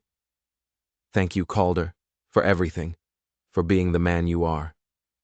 He squeezed her hand, and they sat like that for a long time, connected by touch and by something deeper, something that had started as contract, but was growing into partnership, respect, maybe even the beginnings of something more. Outside, the Texas night was peaceful, full of stars and possibility. And somewhere on the road to town, Jonas Crow was riding away, defeated, if not yet destroyed. The battle was won. The war might not be over. But for tonight, they were safe. They were together. They were family. And that was enough. The days following Jonas's defeat settled into something that felt almost like normally. Though Eleanor kept waiting for the other shoe to drop, she'd learned not to trust peace, not to believe in safety that came too easily. But as May turned to June and the prairie exploded with wild flowers, she began to let herself exhale. Calder maintained his vigilance without being obvious about it. He made sure someone was always at the ranch, either himself or one of the hands he'd hired on for the season. He kept the rifle loaded and within easy reach, and every time he rode to town, he stopped by the telegraph office to check for messages by the sheriff's office to confirm no new complaints had been filed. But there was nothing. Jonas had vanished like smoke, and with each passing day, the knot in Eleanor's chest loosened just slightly. 2 weeks after the confrontation with Marshall Tucker, Eleanor was kneading bread dough at the kitchen table when she heard a horse approaching. Her hand stilled automatically, that old fear spiking, but then she heard Calder's voice calling out a greeting and recognized the answering voice as Tom Fairfield's. She wiped her flour-dusted hands on her apron and stepped onto the porch just as Tom dismounted, pulling a leather satchel from his saddlebag. His weathered face was creased with a smile. "Morning, Mrs. Boone. Is Calder around?" "In the barn, checking on the new FO. I'll get him." But Calder was already emerging, wiping his hands on a rag. "Tom, what brings you out here? Mail run from town. Got something for you that looks official." Tom handed over the satchel. Came by special courier this morning. Figured you'd want to see it right away." Eleanor's heart started racing again. Official mail. Courier. It could be anything. A lawsuit from Jonas, a summon to court, new legal challenges. She descended the porch steps and moved close to Calder, trying to read his expression as he pulled out a thick envelope with official seals. He opened it carefully, scanning the contents while Eleanor held her breath. Then his face did something she'd never seen before. It broke into a genuine wide smile that transformed his usually serious features. "It's from Judge Harrison," he said, looking up at Eleanor with something like wonder in his eyes. "Jonas filed a petition with the district court challenging our custody of Mira. The judge reviewed all the documentation, ours and Jonas's, and dismissed the case completely. He's ruled that our marriage and adoption are valid and legal, that Jonas has no standing to challenge them, and that any further attempts to do so would constitute harassment and be subject to sanctions." Eleanor felt her knees go weak. He dismissed it completely. Completely. Calder kept reading, his smile growing wider. "There's more. Judge Harrison's issued a restraining order against Jonas. He's forbidden from coming within 50 mi of this ranch or from contacting you or Mira in any way. If he violates it, he'll be arrested." Tom let out a whoop of joy that startled the horses. Hot damn. "Excuse my language, Mrs. Boone, but that's the best news I've heard all month. Wait till Martha hears this." Eleanor reached for the porch railing, needing something solid to hold on to as the full weight of it hit her. It was over. Really, truly over. Jonas couldn't touch them anymore. The law, the same law she'd been running from for so long, had finally, miraculously protected them instead of threatening them. Eleanor Calder was beside her suddenly, his hand on her arm, steadying her. "Are you all right?" She looked up at him, and the tears she'd been holding back for months finally broke free. But these weren't tears of fear or desperation. These were relief and gratitude and overwhelming emotion that had nowhere else to go. "We're safe," she whispered. "Mira's safe." "Yes."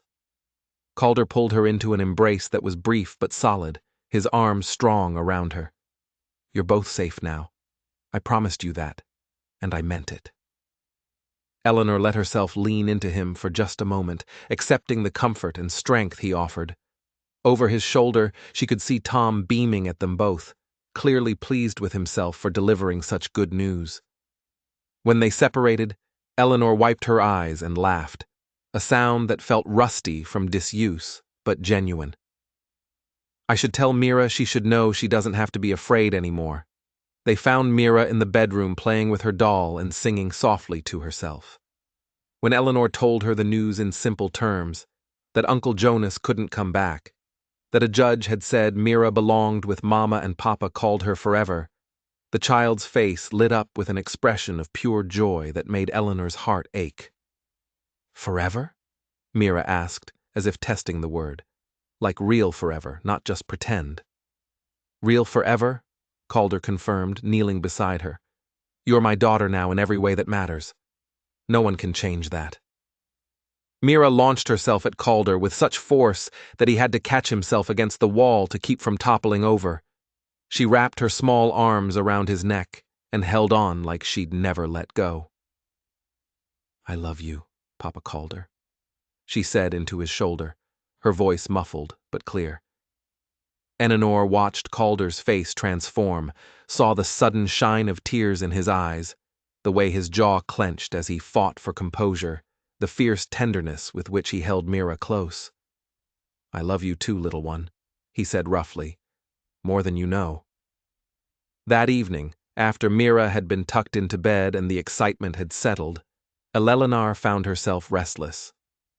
The bread she'd been making had risen and been baked. The supper dishes were washed and put away, and still she couldn't settle. The relief that should have calmed her was instead making her feel electric, alive in a way she hadn't felt in over a year. She stepped out onto the porch, breathing in the warm June night. The stars were brilliant overhead, and somewhere in the distance, cattle loaded softly to each other. It was peaceful and beautiful, and everything she'd dreamed of during those desperate months of running. The door opened behind her and called her, joined her, carrying 2 cups of coffee. He handed her one without speaking, and they stood side by side, looking out at the dark prairie. "I keep waiting to wake up," Eleanor said quietly, "to find out this was all a dream, and I'm still broken down in the storm, dying beside a wagon." "It's not a dream," Calder's voice was equally soft. "It's real. You made it real by being brave enough to accept help when it was offered. I didn't feel brave. I felt desperate. Sometimes those are the same thing." He took a sip of his coffee. "You did what you had to do to protect your daughter. That's the definition of courage." Eleanor turned to look at him. Really look at him in the starlight. This man who'd saved them, sheltered them, fought for them without hesitation. This man who'd offered marriage as a legal protection, but had given them so much more. A home, safety, love. "Why did you really do it?" she asked. The truth called her. "Why did you help us?" He was quiet for a long time, staring out at the darkness. When he finally spoke, his voice was raw with old pain. "I told you about my wife, about coming home and finding her dead. What I didn't tell you was that she was pregnant when I left for the war. 7 months along, the baby, our son, died with her. Fever took them both, and there was no one to help, no one to bring medicine or water or just hold her hand while she suffered." He swallowed hard. "I came home to 2 graves instead of a family, and I swore that if I ever got a chance to prevent that kind of loss for someone else, I'd take it." No hesitation, no questions asked. Eleanor felt her throat close. Called her. "I'm so sorry." "Don't be sorry. Just understand. When I found you and Mira in that storm, dying slowly of hunger and exposure, it was like God was giving me a second chance. A chance to save someone instead of just burying them. I couldn't let that pass." He looked at her then, and his eyes reflected the starlight. "And then I got to know you. Got to see how strong you are, how fierce in protecting what you love. Got to watch Mira come back to life. Got to hear her laugh again. And somewhere along the way, this stopped being about redemption and started being about family." "Family?" Eleanor repeated softly. "Yes, real family. Not just paper and convenience, but..." He trailed off as if afraid to finish the thought. Eleanor set down her coffee cup and took a step closer to him. They'd been dancing around this for weeks. The growing connection between them, the way casual touches lingered longer, the way they'd catch each other's eyes across the room and smile for no reason at all. "But what?" she prompted gently. Calder set down his own cup and turned to face her fully. "But something real, something that matters. Eleanor, I know this started as a legal arrangement. I know I promised you your own space, your own choices, no expectations, and I'll honor that promise for as long as you want me to. But I need you to know," he took a breath, "I need you to know that at some point, without meaning to, I fell in love with you." The words hung in the air between them, vulnerable and honest and terrifying. Eleanor's heart hammered in her chest, and for a moment she couldn't breathe. "I don't expect you to say it back," Calder continued quickly. "I know you married me for protection, for Mira's sake." "I know your feelings might not stop," Eleanor interrupted. She reached up and placed her hand against his chest, feeling his heart racing under her palm. "Just stop talking for a moment." He fell silent, watching her with barely contained hope and fear in his eyes. Eleanor had spent so long running, so long protecting herself in Mira, that she'd forgotten what it felt like to be vulnerable in a good way, to open herself up to possibility instead of just defending against threat. But standing here in the starlight with this good, honest, courageous man, she realized she didn't want to keep her heart locked away anymore. "I didn't marry you for love," she said quietly. "That's true. I married you because I was desperate, and you offered salvation, but called her somewhere between that first terrible night and now something changed for me too. I started looking forward to your footsteps on the porch in the evening, started listening for your voice in the morning, started feeling safe not just because of what you provide, but because of who you are. His hand came up to cover hers where it rested on his chest. Eleanor, I'm not good at this, she said, her voice shaking slightly. The pretty words and declarations. My first marriage was arranged by my parents, and my husband was kind, but we were never really partners. We were never really equals. But with you, I feel like I could be, like we could be. You are my equal, Calder said fiercely, in every way that matters. Then maybe. Eleanor took a breath, gathering her courage. Maybe we could try, not just as a legal arrangement, but as a real marriage, as real partners building a real life together. The smile that broke across Calder's face was like sunrise, transforming everything. He raised her hand from his chest to his lips and kissed her knuckles gently, reverently. I would like that, he said, his voice rough with emotion. I would like that, very much. Eleanor felt something unfurl in her chest, something that had been locked down tight for so long she'd forgotten it existed. Hope, joy, the possibility of happiness that wasn't just survival, but actual contentment. Can I kiss you?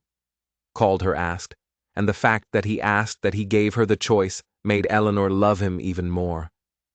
Yes, she whispered. He leaned in slowly, giving her every opportunity to change her mind. But Eleanor didn't want to. She rose on her toes to meet him, and when their lips touched, it was gentle and sweet and full of promise. Not passionate like in romance novels, but real. A meeting of two people who'd both been broken and were choosing to be whole together. When they separated, Eleanor was smiling, really smiling, for the first time in longer than she could remember. Calder rested his forehead against hers, and they stood like that for a long moment, just breathing together. We should probably talk about the practicalities, Eleanor said eventually, though she didn't move away. About what this means, about sleeping arrangements and tomorrow, Calder interrupted softly. We can figure out all the details tomorrow. Tonight, can we just be happy? Eleanor thought about all the time she'd had to plan every detail, prepare for every contingency, stay 3 steps ahead of disaster. Maybe it was time to just let herself feel something good without immediately analyzing it to death. Yes, she agreed. Tonight, we can just be happy. They stayed on the porch until the coffee grew cold, talking quietly about everything and nothing, sharing stories from their pasts, hopes for the future, small observations about Mira's growing confidence, and the ranch's improving fortunes. It was ordinary and extraordinary all at once, the kind of conversation that builds intimacy brick by brick. When Eleanor finally went to bed that night, she paused in the doorway of what had been her room and looked back at Calder, who was banking the fire in the stove. Called her. He looked up. Thank you for everything, for saving us, for loving us. His smile was soft and genuine. Thank you for letting me. Over the next few weeks, they found their new rhythm. It wasn't a dramatic change. They still maintained separate sleeping spaces for propriety. And because they both agreed they wanted to take things slowly, to build their relationship on solid ground, rather than rushing into physical intimacy just because they were legally married. But there were small shifts that spoke to the deepening of their bond. Calder started reaching for Eleanor's hand when they sat together in the evenings. Eleanor began greeting him with a kiss when he came in from working. Nothing scandalous, but enough to mark affection and connection. They made decisions together about the ranch and Mira's education, functioning as true partners rather than landlord and reluctant tenant.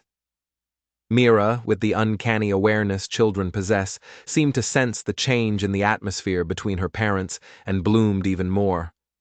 She started calling the ranch home without hesitation, making plans for future events, planting a garden next spring, learning to ride when she got bigger, asking if she could have a kitten from the barn cat's next litter. Martha Fairfield visited one afternoon in late June and pulled Eleanor aside while Calder was teaching Mira to collect eggs in the chicken coop. "You look different," Martha said bluntly, studying Eleanor's face. "Lighter somehow, like you finally stopped waiting for the sky to fall." Eleanor smiled, watching through the window as Calder patiently showed Mira how to approach the hens without startling them. "Maybe I have. For the first time in a very long time, I'm letting myself believe things might actually work out." "They will, if you work at it," Martha said practically. "Marriage isn't about grand gestures and constant romance. It's about showing up every day, choosing each other, even when it's hard, building something together that's stronger than what either of you could make alone. Is that the secret? Just keep showing up. That's most of it. The rest is communication, compromise, and occasionally admitting when you're wrong, even if it kills you." Martha patted Eleanor's hand. "But you two are starting from a good place. You respect each other. That's rarer than you'd think." Through the window, Mira squealed with delight as a hen jumped out of her reach, and Kader's laugh rang out deep and genuine and full of joy. Eleanor felt her heart swell with an emotion so powerful it almost hurt. "I love him," she said, the words surprising her even as she spoke them. "I really do love him," Martha smiled. "I know. Anyone with eyes can see it. The question is, have you told him?" Eleanor realized she hadn't, not in so many words. They'd talked about trying for a real marriage, about building a partnership, but she hadn't actually said the words, "I love you," back to him. She'd been so focused on taking things slowly, on not rushing, that she'd forgotten sometimes it was important to just speak the truth plainly. That evening, after Mira was asleep and they were sitting together on the porch in their customary spots, Eleanor reached for Calder's hand. "I need to tell you something." He tensed slightly, old worries probably surfacing. "All right. That night you told me you loved me. I didn't say it back. I wanted to, but I was scared. Scared of being vulnerable. Scared of admitting to feelings that made me dependent on someone else.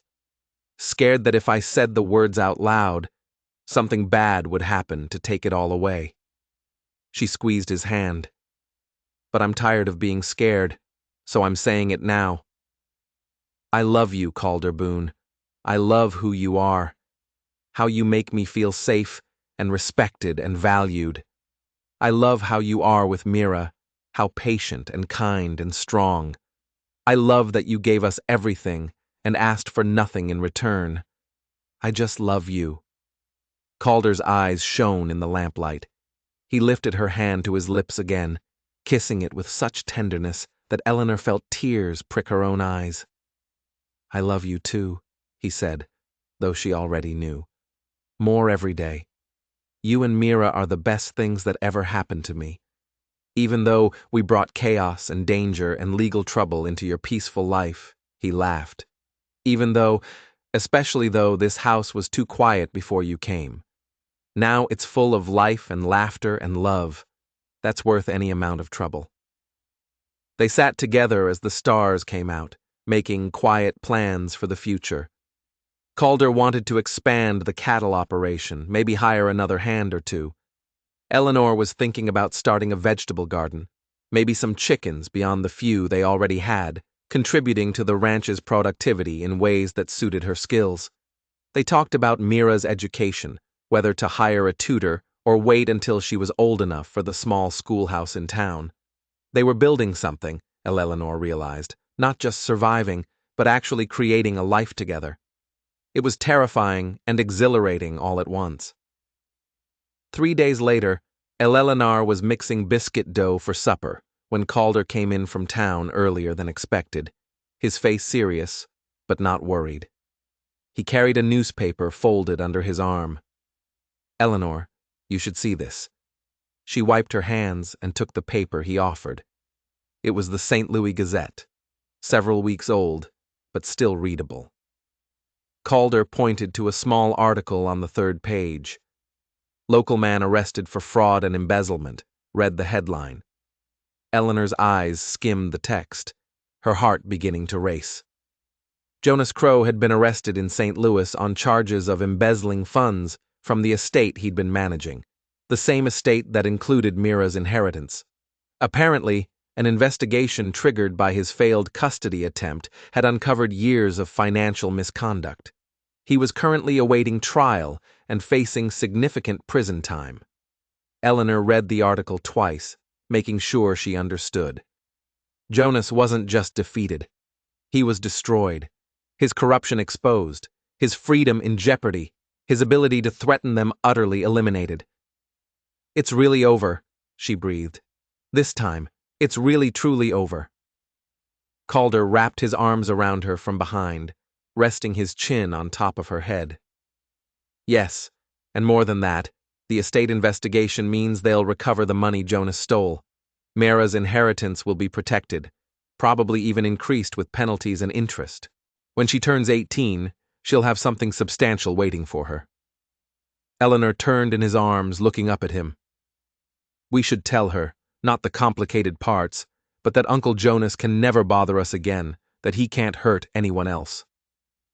They sat Mira down after supper, explaining in simple terms that Uncle Jonas had done bad things and was going to face consequences, that she was safe forever now, that nothing and no one would ever take her away from her family. Mira listened carefully, then asked the question that was somehow both childish and deeply profound. "Is he sorry for being mean?" Eleanor and Calder exchanged glances. "I don't know, sweetheart," Eleanor admitted. "But whether he's sorry or not, he can't hurt us anymore. That's what matters." Mira considered this, then nodded with the easy acceptance of childhood. "Okay. Can I go play now?" Just like that, the shadow that had haunted them for over a year was banished to irrelevance.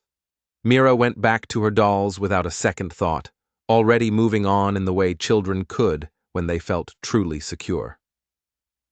That night, Eleanor stood in the doorway between her bedroom and Cedier's. The door that had remained carefully closed since they'd married.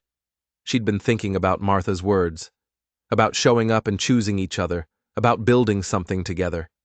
She knocked softly, and Calder appeared in the doorway, surprise and hope mingling in his expression.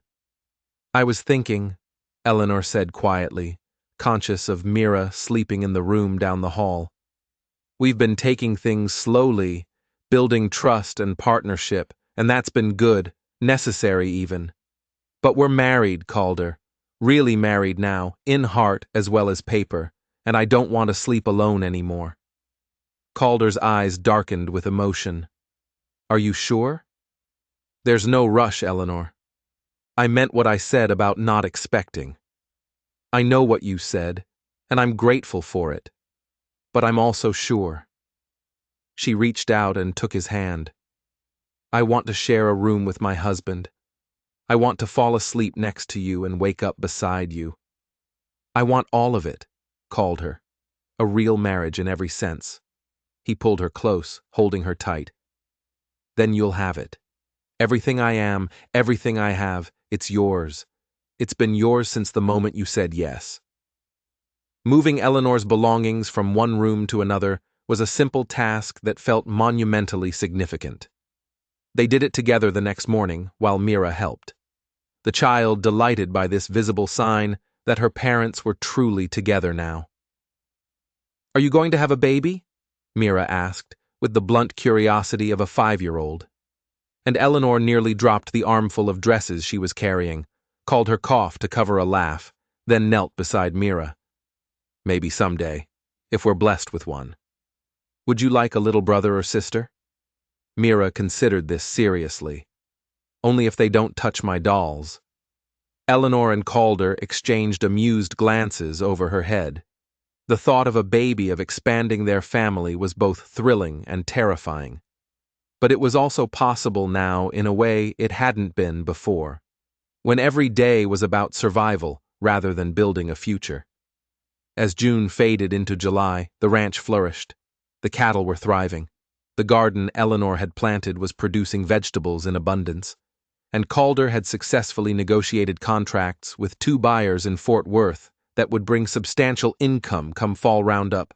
They were building something sustainable, something that would provide security for years to come.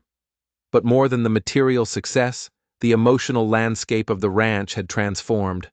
The house that had been silent and lonely when Eleanor first arrived was now full of life. Mira's laughter, Eleanor singing as she worked Calder's voice reading aloud from books in the evening. They'd become a family not because the law said so, but because they'd chosen each other every single day. On a warm Sunday morning in late July, Eleanor woke before dawn with Calder's arm heavy and warm around her waist.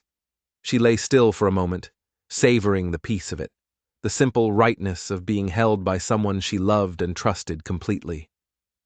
"You're awake," Calder murmured against her hair, his voice rough with sleep. "Just thinking about what?" Eleanor turned in his arms so she could see his face in the pre-dawn light filtering through the window. "About how different everything is now. 7 months ago, I was alone and desperate, sleeping in a broken wagon with no hope left.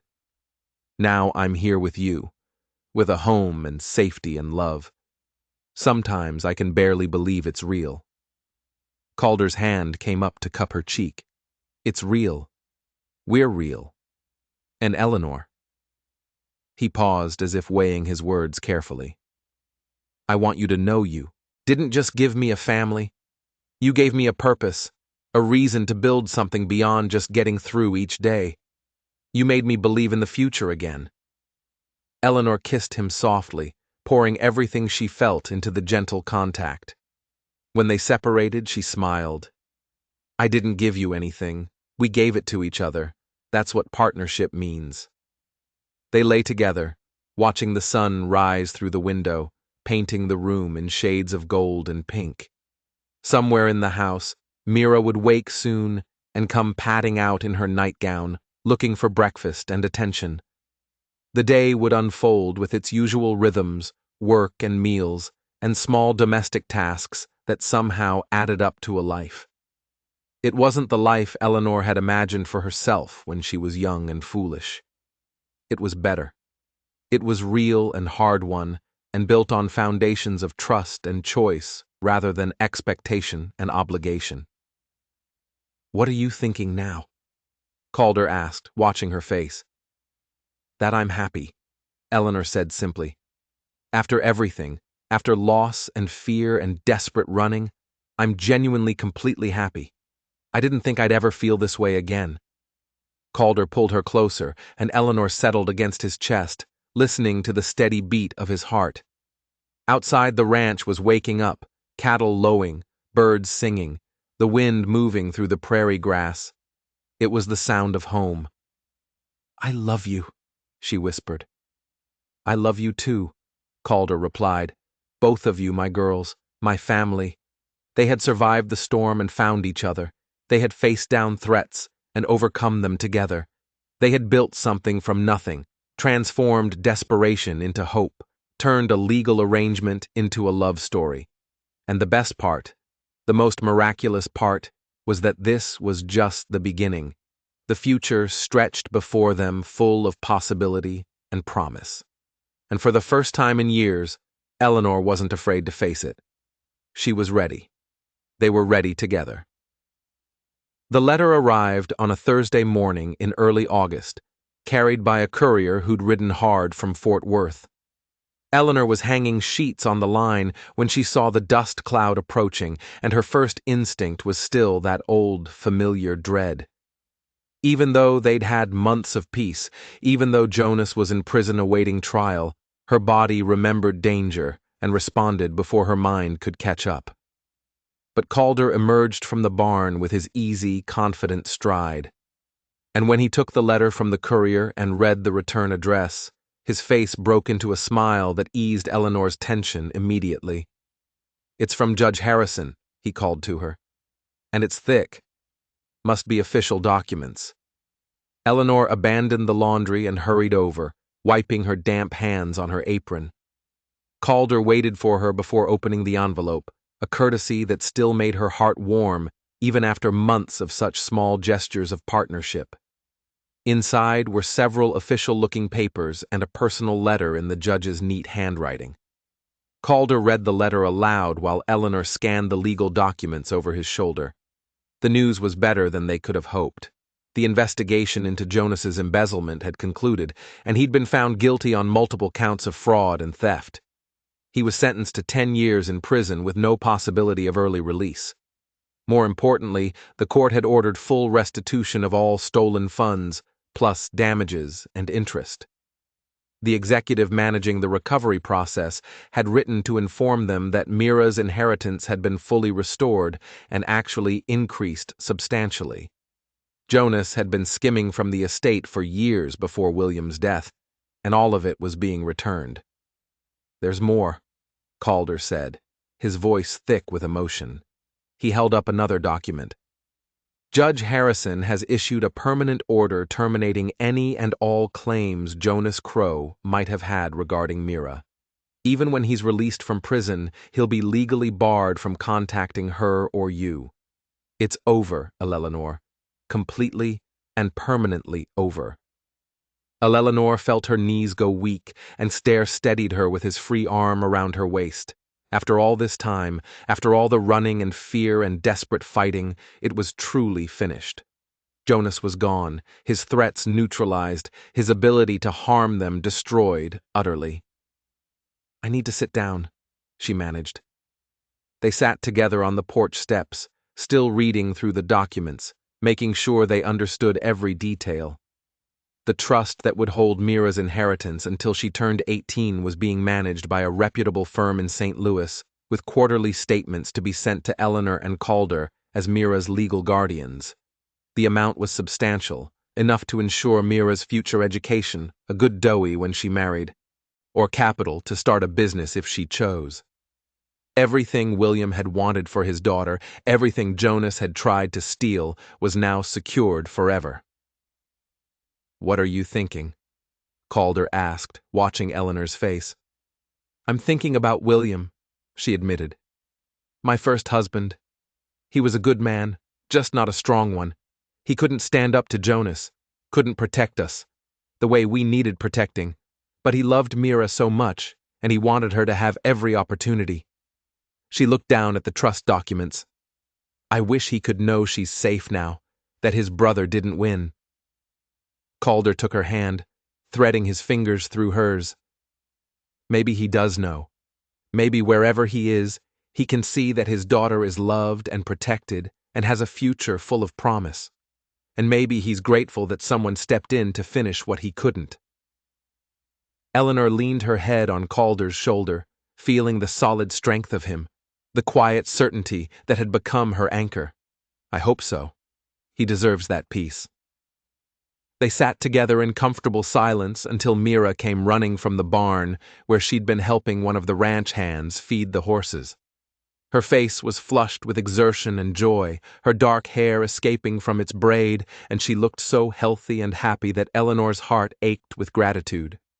"Mama, Papa Calder, Mr. Jesse says one of the horses is going to have a baby soon, and I can help take care of it when it comes.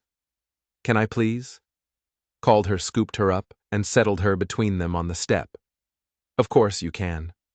But Mira, we need to talk to you about something important first." The child's face grew serious immediately, and Eleanor was reminded again how much fear and uncertainty Mira had learned to carry despite her young age. But this time they had good news. "Remember how we told you that Uncle Jonas couldn't hurt us anymore?" Eleanor began gently. "Well, we just got a letter from a judge, a very important man who makes sure people follow the rules, and he says that Uncle Jonas has to stay far away from us forever. He can never try to take you away again, not ever." Mira's eyes grew wide. "Forever? Ever? Forever? Ever?" Calder confirmed. "And there's more. Your first papa before he went to heaven, he left you some money to use when you grow up. Uncle Jonas tried to take it, but now it's been given back and it's safe. When you're older, you can use it for school or to buy a house or whatever you want. Will it buy a pony? Mira asked with the straightforward practicality of childhood. Calder laughed, the sound full of affection and relief. Yes, sweet girl. It would buy several ponies, but you have to wait until you're older to decide what to do with it. Until then, your mom and I will make sure it's kept safe for you. Mira seemed to consider this, then nodded with satisfaction. Okay, can I go tell Mr. Jesse about the baby horse now? Eleanor smiled through tears she hadn't realized were falling. Yes, baby. Go tell Mr. Jesse. They watched Mira run back toward the barn, her joy uncontained and unshadowed by worry. That was what they'd fought for, Eleanor realized. Not just safety or security or legal protection, but the ability for a child to be a child, to worry about ponies and baby horses instead of threats and danger. She's going to be all right, Calder said quietly, as if reading Eleanor's thoughts. Better than all right. She's going to grow up strong and confident, knowing she's loved and protected. We did that, Eleanor said wonderingly. Together we gave her that. You gave her that first, Calder corrected. By refusing to give up, by running when you had to and fighting when you could, by keeping her alive against impossible odds. I just helped finish what you started. Eleanor turned to face him fully, cupping his weathered face in her hands. No, we did it together. That's what makes it real. She kissed him, then there on the porch steps in full daylight, where anyone might see and didn't care who knew how much she loved this man, who'd saved them, and then loved them, and then built a life with them that was more than any of them could have created alone. Over the following weeks, the ranch settled into its late summer rhythms. The cattle were fat and healthy, ready for the fall roundup that would bring the year's primary income. Eleanor's garden was producing abundantly, and she'd begun preserving vegetables and making preserves for the winter, working side by side with Martha Fairfield, who had become a true friend. Mira was growing like a weed, shooting up so fast that Eleanor had to let down the hems on all her dresses twice in as many months. And Eleanor and Calder were building something that went beyond partnership into genuine intimacy. Not just physical, though that was growing, sweeter and deeper as they learned each other's bodies and hearts, but emotional. They talked late into the night about everything from childhood memories to dreams for the future. They made decisions together about the ranch, about Mira's education, about whether to expand the house or build a proper schoolroom for when Mira got older. They were becoming not just husband and wife, but true partners in every sense of the word. One evening in late September, after Mira had gone to bed, and they were sitting on the porch, watching the sunset paint the prairie in shades of gold and crimson, Eleanor felt a flutter in her belly that she'd been noticing for weeks, but had been almost afraid to acknowledge. Calder, she said quietly, her hand moving instinctively to her stomach. I need to tell you something. He turned to her immediately, reading something significant in her tone. What is it? Are you all right? I'm more than all right. Eleanor took his hand and placed it over her belly, over the small swell that was just beginning to be noticeable. I'm pregnant. We're going to have a baby. Calder's face went through a series of expressions so rapidly Eleanor couldn't track them all. Shock, joy, fear, wonder, and finally settling on something that looked like overwhelming emotion. His hand pressed gently against her stomach, as if trying to feel the life growing there. A baby, he breathed. Our baby? Yes, I think I'm about 3 months along. I've been pretty sure for a few weeks, but I wanted to wait until I was certain before telling you. Eleanor covered his hand with her own. Are you happy? I know we didn't plan this, and it's going to change things. Happy? Calder's voice cracked. Eleanor, I don't even have words for what I am. After losing my first wife and child, I never thought I'd get another chance at this. Never thought I'd get to be a father, to hold my own baby, to build this kind of family. He pulled her close, his arms gentle around her. You've given me everything. more than I ever dreamed possible. Eleanor let herself be held, feeling his heart racing against her cheek, feeling her own heart answer with equal intensity. This baby hadn't been planned, but it was already so wanted, so anticipated, so loved. Mara is going to be a big sister, she said, smiling at the thought. She'll be wonderful at it.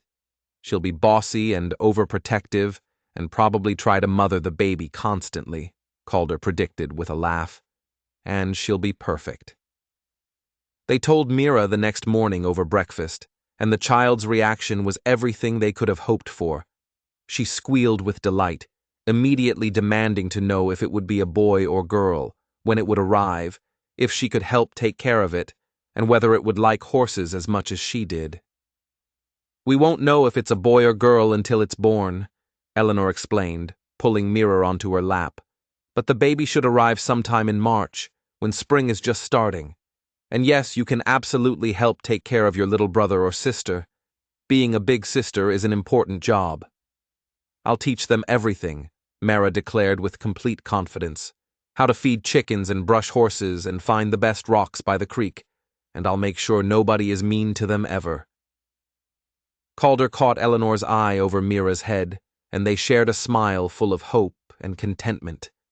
This was their family built from brokenness, forged in adversity, and now growing in ways none of them could have predicted. The news spread quickly through the small ranching community, and they received visits from neighbors bringing gifts and congratulations. Martha Fairfield came with a basket of baby clothes her own children had outgrown, and practical advice about pregnancy and childbirth. Tom brought hand-carved wooden toys he'd made for each of his own children. Even the rough ranch hands who worked Calder's land seemed pleased, treating Eleanor with an extra gentleness that would have amused her if it hadn't been so touching. As fall progressed and Eleanor's belly grew more prominent, Calder became almost comically protective. He insisted she not lift anything heavy, not work too long in the garden, not push herself beyond reasonable limits. Eleanor tolerated this fussing with good humor, understanding it came from love and old grief. He'd lost one wife in childbirth, and the fear of losing Eleanor the same way haunted him, even though he tried not to show it. "I'm healthy and strong," she reassured him one evening when he'd caught her carrying a basket of laundry and practically wrestled it away from her. "Women have been having babies since the beginning of time. I'll be fine." "I know," Calder said, but his face was tight with worry. "I know that rationally. But Eleanor, I can't lose you. I can't lose either of you. The thought of something going wrong." She took his face in her hands, making him look at her. "Nothing is going to go wrong. We'll have the doctor come from town when my time is near, and Martha will be here to help, and you'll be right outside the door. This baby is going to come into the world healthy and strong, and I'm going to be just fine. You can't promise that." "No," Eleanor admitted. "I can't promise the future. None of us can. But Calder, I've survived things that should have killed me. I've run across half the country with a sick child, starved for days, faced down men who wanted to destroy me. I'm not going to let childbirth defeat me. I have too much to live for now." Calder pulled her close, carefully mindful of her growing belly, and held her like she was something infinitely precious. "I love you so much it terrifies me." "I know," Eleanor whispered against his chest. "I love you the same way." The fall roundup came and went successfully, bringing in enough profit to expand the herd and make improvements to the ranch that had been waiting for better finances. Calder hired 2 more permanent hands, good men who could be trusted to help run things when the baby came, and he wanted to stay close to the house. He also began building an addition onto the house, a proper nursery with windows facing east to catch the morning sun, and a larger bedroom for Mira since she was getting too big for her small space. Eleanor watched the construction with a heart so full it sometimes felt like it might burst. This was what home looked like, she realized, not just a roof and walls, but a place that grew and changed to accommodate the family living within it. A place built with care and intention and love. Winter arrived gently, bringing cool rains instead of harsh storms. Eleanor spent the short days preparing for the baby, sewing tiny clothes, washing and folding blankets that Martha and other neighbor women brought, arranging the nursery that Calder had finished just before Christmas. Mira helped with everything, her excitement building as the baby's arrival grew closer. On Christmas Eve, they had a small celebration, just the three of them, plus Tom and Martha Fairfield. They exchanged modest gifts, sang carols with more enthusiasm than skill, and ate a feast that Eleanor and Martha had prepared together. It was simple and warm and full of love. And Eleanor found herself thinking about the previous Christmas, spent hiding in a boarding house in Kansas, terrified and alone with a sick child, barely daring to hope they'd survive to see another holiday. The contrast was so stark, it took her breath away. "What are you thinking about?" Calder asked, finding her standing by the window after their guests had left, looking out at the clear winter night. "Just remembering last Christmas," Eleanor said. "How different everything was. How impossible this." She gestured around the warm house toward the bedroom where Mira slept peacefully to her own rounded belly would have seemed. Calder wrapped his arms around her from behind, his hands resting on her stomach, where the baby was shifting and kicking. "You made it happen. Your courage, your refusal to give up." "We made it happen," Eleanor corrected as she always did. "I couldn't have done any of this alone." "Maybe not," Calder conceded. "But you were already halfway to salvation when I found you. You'd already fought so hard, survived so much. I just helped with the last bit of the journey." Eleanor turned in his arms, awkward with her belly between them, but not caring. "You did more than help with the last bit. You gave us a home, a family, a future. You gave us everything, and you gave me a reason to build something instead of just existing." Calder's hand cupped her face tenderly. "We saved each other, Eleanor. That's the truth of it."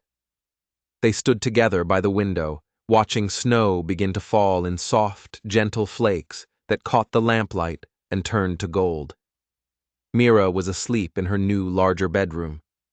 The nursery stood ready and waiting, and the baby inside. Eleanor kicked vigorously, as if impatient to join the world. Everything was ready. Everything was right. The baby came on a warm day in late March, when the prairie was just beginning to green up after winter, and wildflowers were starting to bloom in scattered patches of color.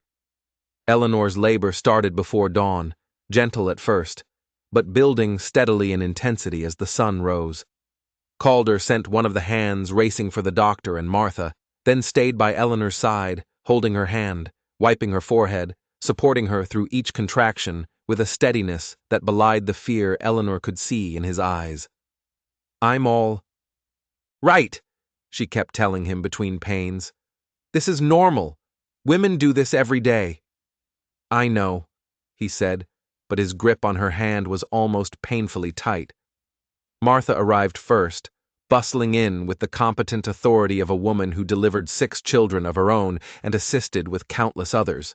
She took one look at Eleanor and nodded with satisfaction. "You're doing fine, dear. This baby's coming just as it should. Everything's progressing perfectly." The doctor arrived an hour later, a kindly older man, who confirmed Martha's assessment and settled in to wait. And then it was just time and work. Eleanor's body doing what it was designed to do, pushing this new life into the world with an intensity that was both agonizing and exhilarating. Mira had been sent to stay with Tom Fairfield at their ranch, kept away from the pain and blood and raw reality of birth.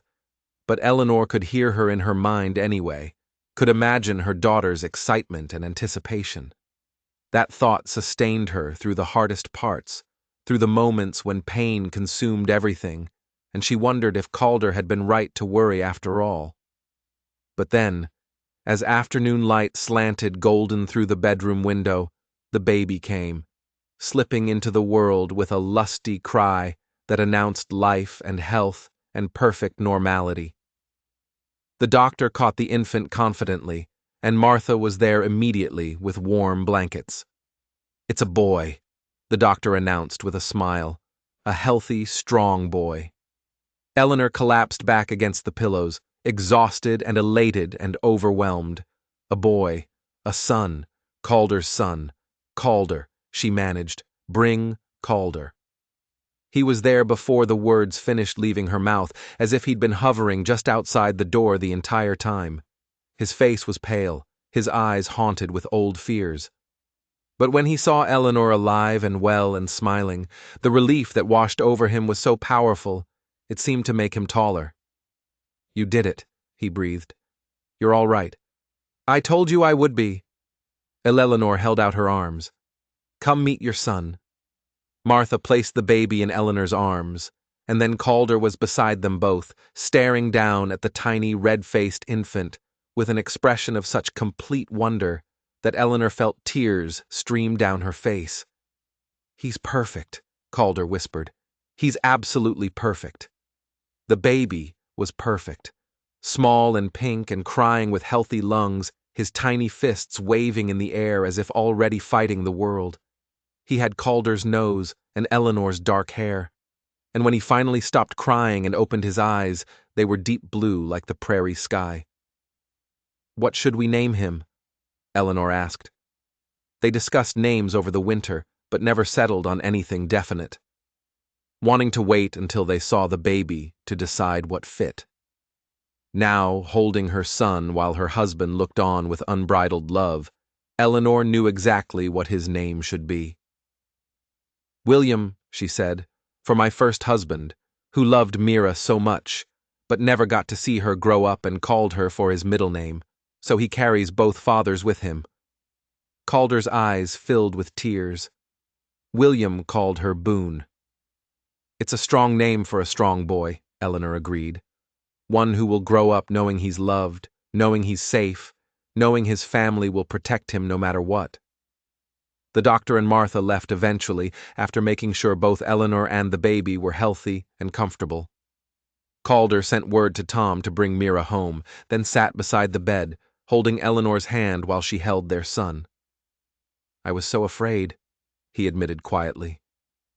"The whole time I kept thinking about Sarah, about how I lost her and the baby. I kept imagining the same thing happening to you. But it didn't." Eleanor squeezed his hand. "We're both here, both healthy. Your family is complete now," called her. "No more loss, no more grief, just life and love, and building our future together." When Mira arrived home, bursting with excitement and questions, they let her climb carefully onto the bed to meet her new brother. She stared at the baby with wide eyes, reaching out one tentative finger to touch his tiny hand. "He's so small," she whispered, awed. "You were this small once," Eleanor told her. "And now look how big you are. He'll grow just like you did. Can I help take care of him?" I promised I would. "Yes, sweetheart. You can help with everything. Holding him when Mama says it's all right. Bringing me things I need. Singing to him when he cries. Being a big sister is the most important job in the world." Mira beamed with pride, already taking her new responsibilities seriously. She sat beside Eleanor on the bed, one protective hand on the baby's blanket, and looked up at Calder. "Are you happy, Papa Calder?" Calder's voice was thick with emotion when he answered. "Happier than I ever thought possible, little one. I have everything I could ever want right here in this room." They stayed like that as the afternoon light faded to evening, a family complete and whole, bound not just by law or biology, but by choice and love and shared survival. Eleanor looked around at her husband, her daughter, her newborn son, and felt peace settle over her like a blessing. This was what she'd been running toward all along. She realized not just away from danger, but toward this, toward home, toward family, toward the possibility of happiness she'd almost stopped believing in.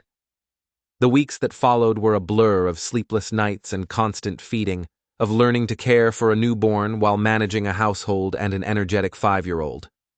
But Eleanor had never been happier, exhausted, certainly overwhelmed at times, but deeply, profoundly content in a way she'd never experienced before.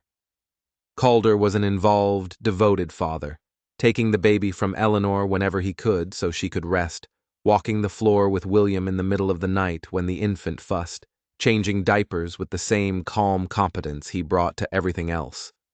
Watching him with their son, seeing the tenderness and care he showed, Eleanor fell in love with him all over again. Mira adapted to her role as big sister with enthusiasm, always wanting to help, always checking on the baby, always making sure he had what he needed. She'd found her purpose in protecting and caring for her little brother, and it gave her a confidence and maturity that made Eleanor proud. As spring progressed into summer, and William grew from newborn to infant, the ranch prospered. The cattle multiplied, the crops flourished, and Calder's reputation as a fair and skilled rancher continued to spread. They received offers from other ranchers wanting to buy breeding stock, requests for Calder's advice on land management, invitations to become more involved in the growing community's governance. They were becoming established, Eleanor realized, not just surviving, but thriving, building something that would last, something they could pass down to their children and grandchildren. On a warm evening in June, they sat on the porch together, all four of them now, with William sleeping in Eleanor's arms, and Mira playing with her dolls at their feet. The setting sun painted the prairie in shades of gold and amber, and the air was sweet with the scent of wildflowers and new grass. "Do you remember the first night we met?" Eleanor asked her quietly. "The storm, the broken wagon, how desperate everything was. I remember thinking I'd found you too late. Calder said that you and Mira were so close to dying that even help might not be enough. And now look at us." Eleanor gestured around at their home, their children, their life. "We made it. Not just survived, but actually built something beautiful." Calder took her free hand, bringing it to his lips. "You know what I think about sometimes? That storm. That broken wagon. What if I'd ridden a different direction that day? What if I hadn't gone out at all? What if I'd found you but turned away?" "But you didn't," Eleanor said softly. "You came, you helped, you gave us bread and shelter and eventually your name and your love. Best decision I ever made." Calder's eyes were soft with emotion. "Finding you and Mira, making you my family. It gave me back my life. Gave me a reason to build something beyond just existing day to day." Mira looked up from her dolls, listening with the uncanny awareness children sometimes show. Papa called her. "Tell me again about the night you found us." It had become one of her favorite stories, and Calder told it willingly, painting the picture with words. The storm, the broken wagon, Eleanor's courage in protecting her daughter, the decision to bring them home. He told it like a fairy tale, which in some ways it was a story of desperation and salvation, of strangers becoming family, of love growing in unexpected places. When he finished, Mira climbed into his lap and wrapped her arms around his neck. "I'm glad you found us, Papa. I'm glad you didn't ride a different way. Me too, sweetheart. Me too." Eleanor watched them together, watched William sleep peacefully in her arms, watched the sun paint everything gold, and felt a completeness that went beyond words. They'd all been broken in different ways. Her by Jonas's threats and William's death, Calder by war and loss, Mira by fear and instability. But somehow broken pieces had fitted together to make something whole and strong and beautiful. "I didn't give you a home," Calder said suddenly, turning to Eleanor. "I've been thinking about that a lot lately, about what we've built here, and I realized you gave me the home. The shelter was already here, the house and land and walls, but you and Mira brought the life, the laughter, the love. You made it a home." Eleanor's eyes filled with tears. "We gave it to each other," she said, as she always did, as would always be the truth between them. "That's what makes it real, what makes it last. We chose each other every day, and we keep choosing each other. That's what home is." As the sun finally dipped below the horizon and stars began to emerge in the darkening sky, They gathered their children and went inside to the warm house that held all their hopes and dreams. Eleanor put William in his cradle in the nursery, while Calder helped Mira get ready for bed. Then they came together in the main room, Calder banking the fire while Eleanor made sure everything was ready for the night. Before they went to their own bedroom, Calder pulled Eleanor into his arms and held her close, just breathing together in the quiet house. "Thank you," he whispered against her hair, "for saying yes that first night, for trusting me when you had no reason to, for building this life with me." "Thank you for finding us," Eleanor whispered back, "for being the kind of man who rides out in storms to help strangers, for loving us when we had nothing to offer but trouble." "You offered everything," Calder corrected. "Hope, purpose, family, love, everything that matters." They stood together in the quiet house, two people who'd found each other in the worst circumstances and built something beautiful from shared struggle and mutual choice. Outside, the Texas night was vast and full of stars, the prairie stretching endlessly in all directions. But inside, everything was warm and safe and complete. Eleanor thought back to that terrible night when she'd been dying beside a broken wagon, hungry and cold, and convinced it was the end. She thought about the sound of hooves in the storm, about Calder kneeling in the mud offering bread, about his voice saying, "I've got you." She thought about every choice that had led them here, every moment of courage and trust and hope. "We made it," she said softly, more to herself than to Calder. "We really truly made it." "Yes," Calder agreed, his arms tightening around her. "We made it together. And in that warm house on the Texas prairie, surrounded by the children they'd fought so hard to protect and the love they'd built from desperation and hope, Eleanor finally let go of the last shadows of fear and doubt. The running was over. The fighting was finished. The desperate scramble for survival had transformed into something far greater. A life worth living, a family worth keeping, a home worth cherishing. They'd started with nothing but a loaf of bread shared in a storm. They'd built everything from that single act of kindness. And as they went to bed that night in the house that held their family and their future, Eleanor knew with absolute certainty that this was how their story was meant to end. Not with dramatic triumph or fairy tale perfection, but with this quiet contentment, steady love, and the simple miracle of being home. The widow who'd whispered, "We haven't eaten in 5 days," had become a wife, a mother, a partner in building something that would last. The rancher who'd offered bread had become a husband, a father, the foundation of a family that would carry forward long after both of them were gone. And the little girl who'd been caught between danger and safety had become a daughter twice over, a big sister, a child who knew she was loved and protected and valued beyond measure. They were complete. They were home. They were finally and forever truly safe.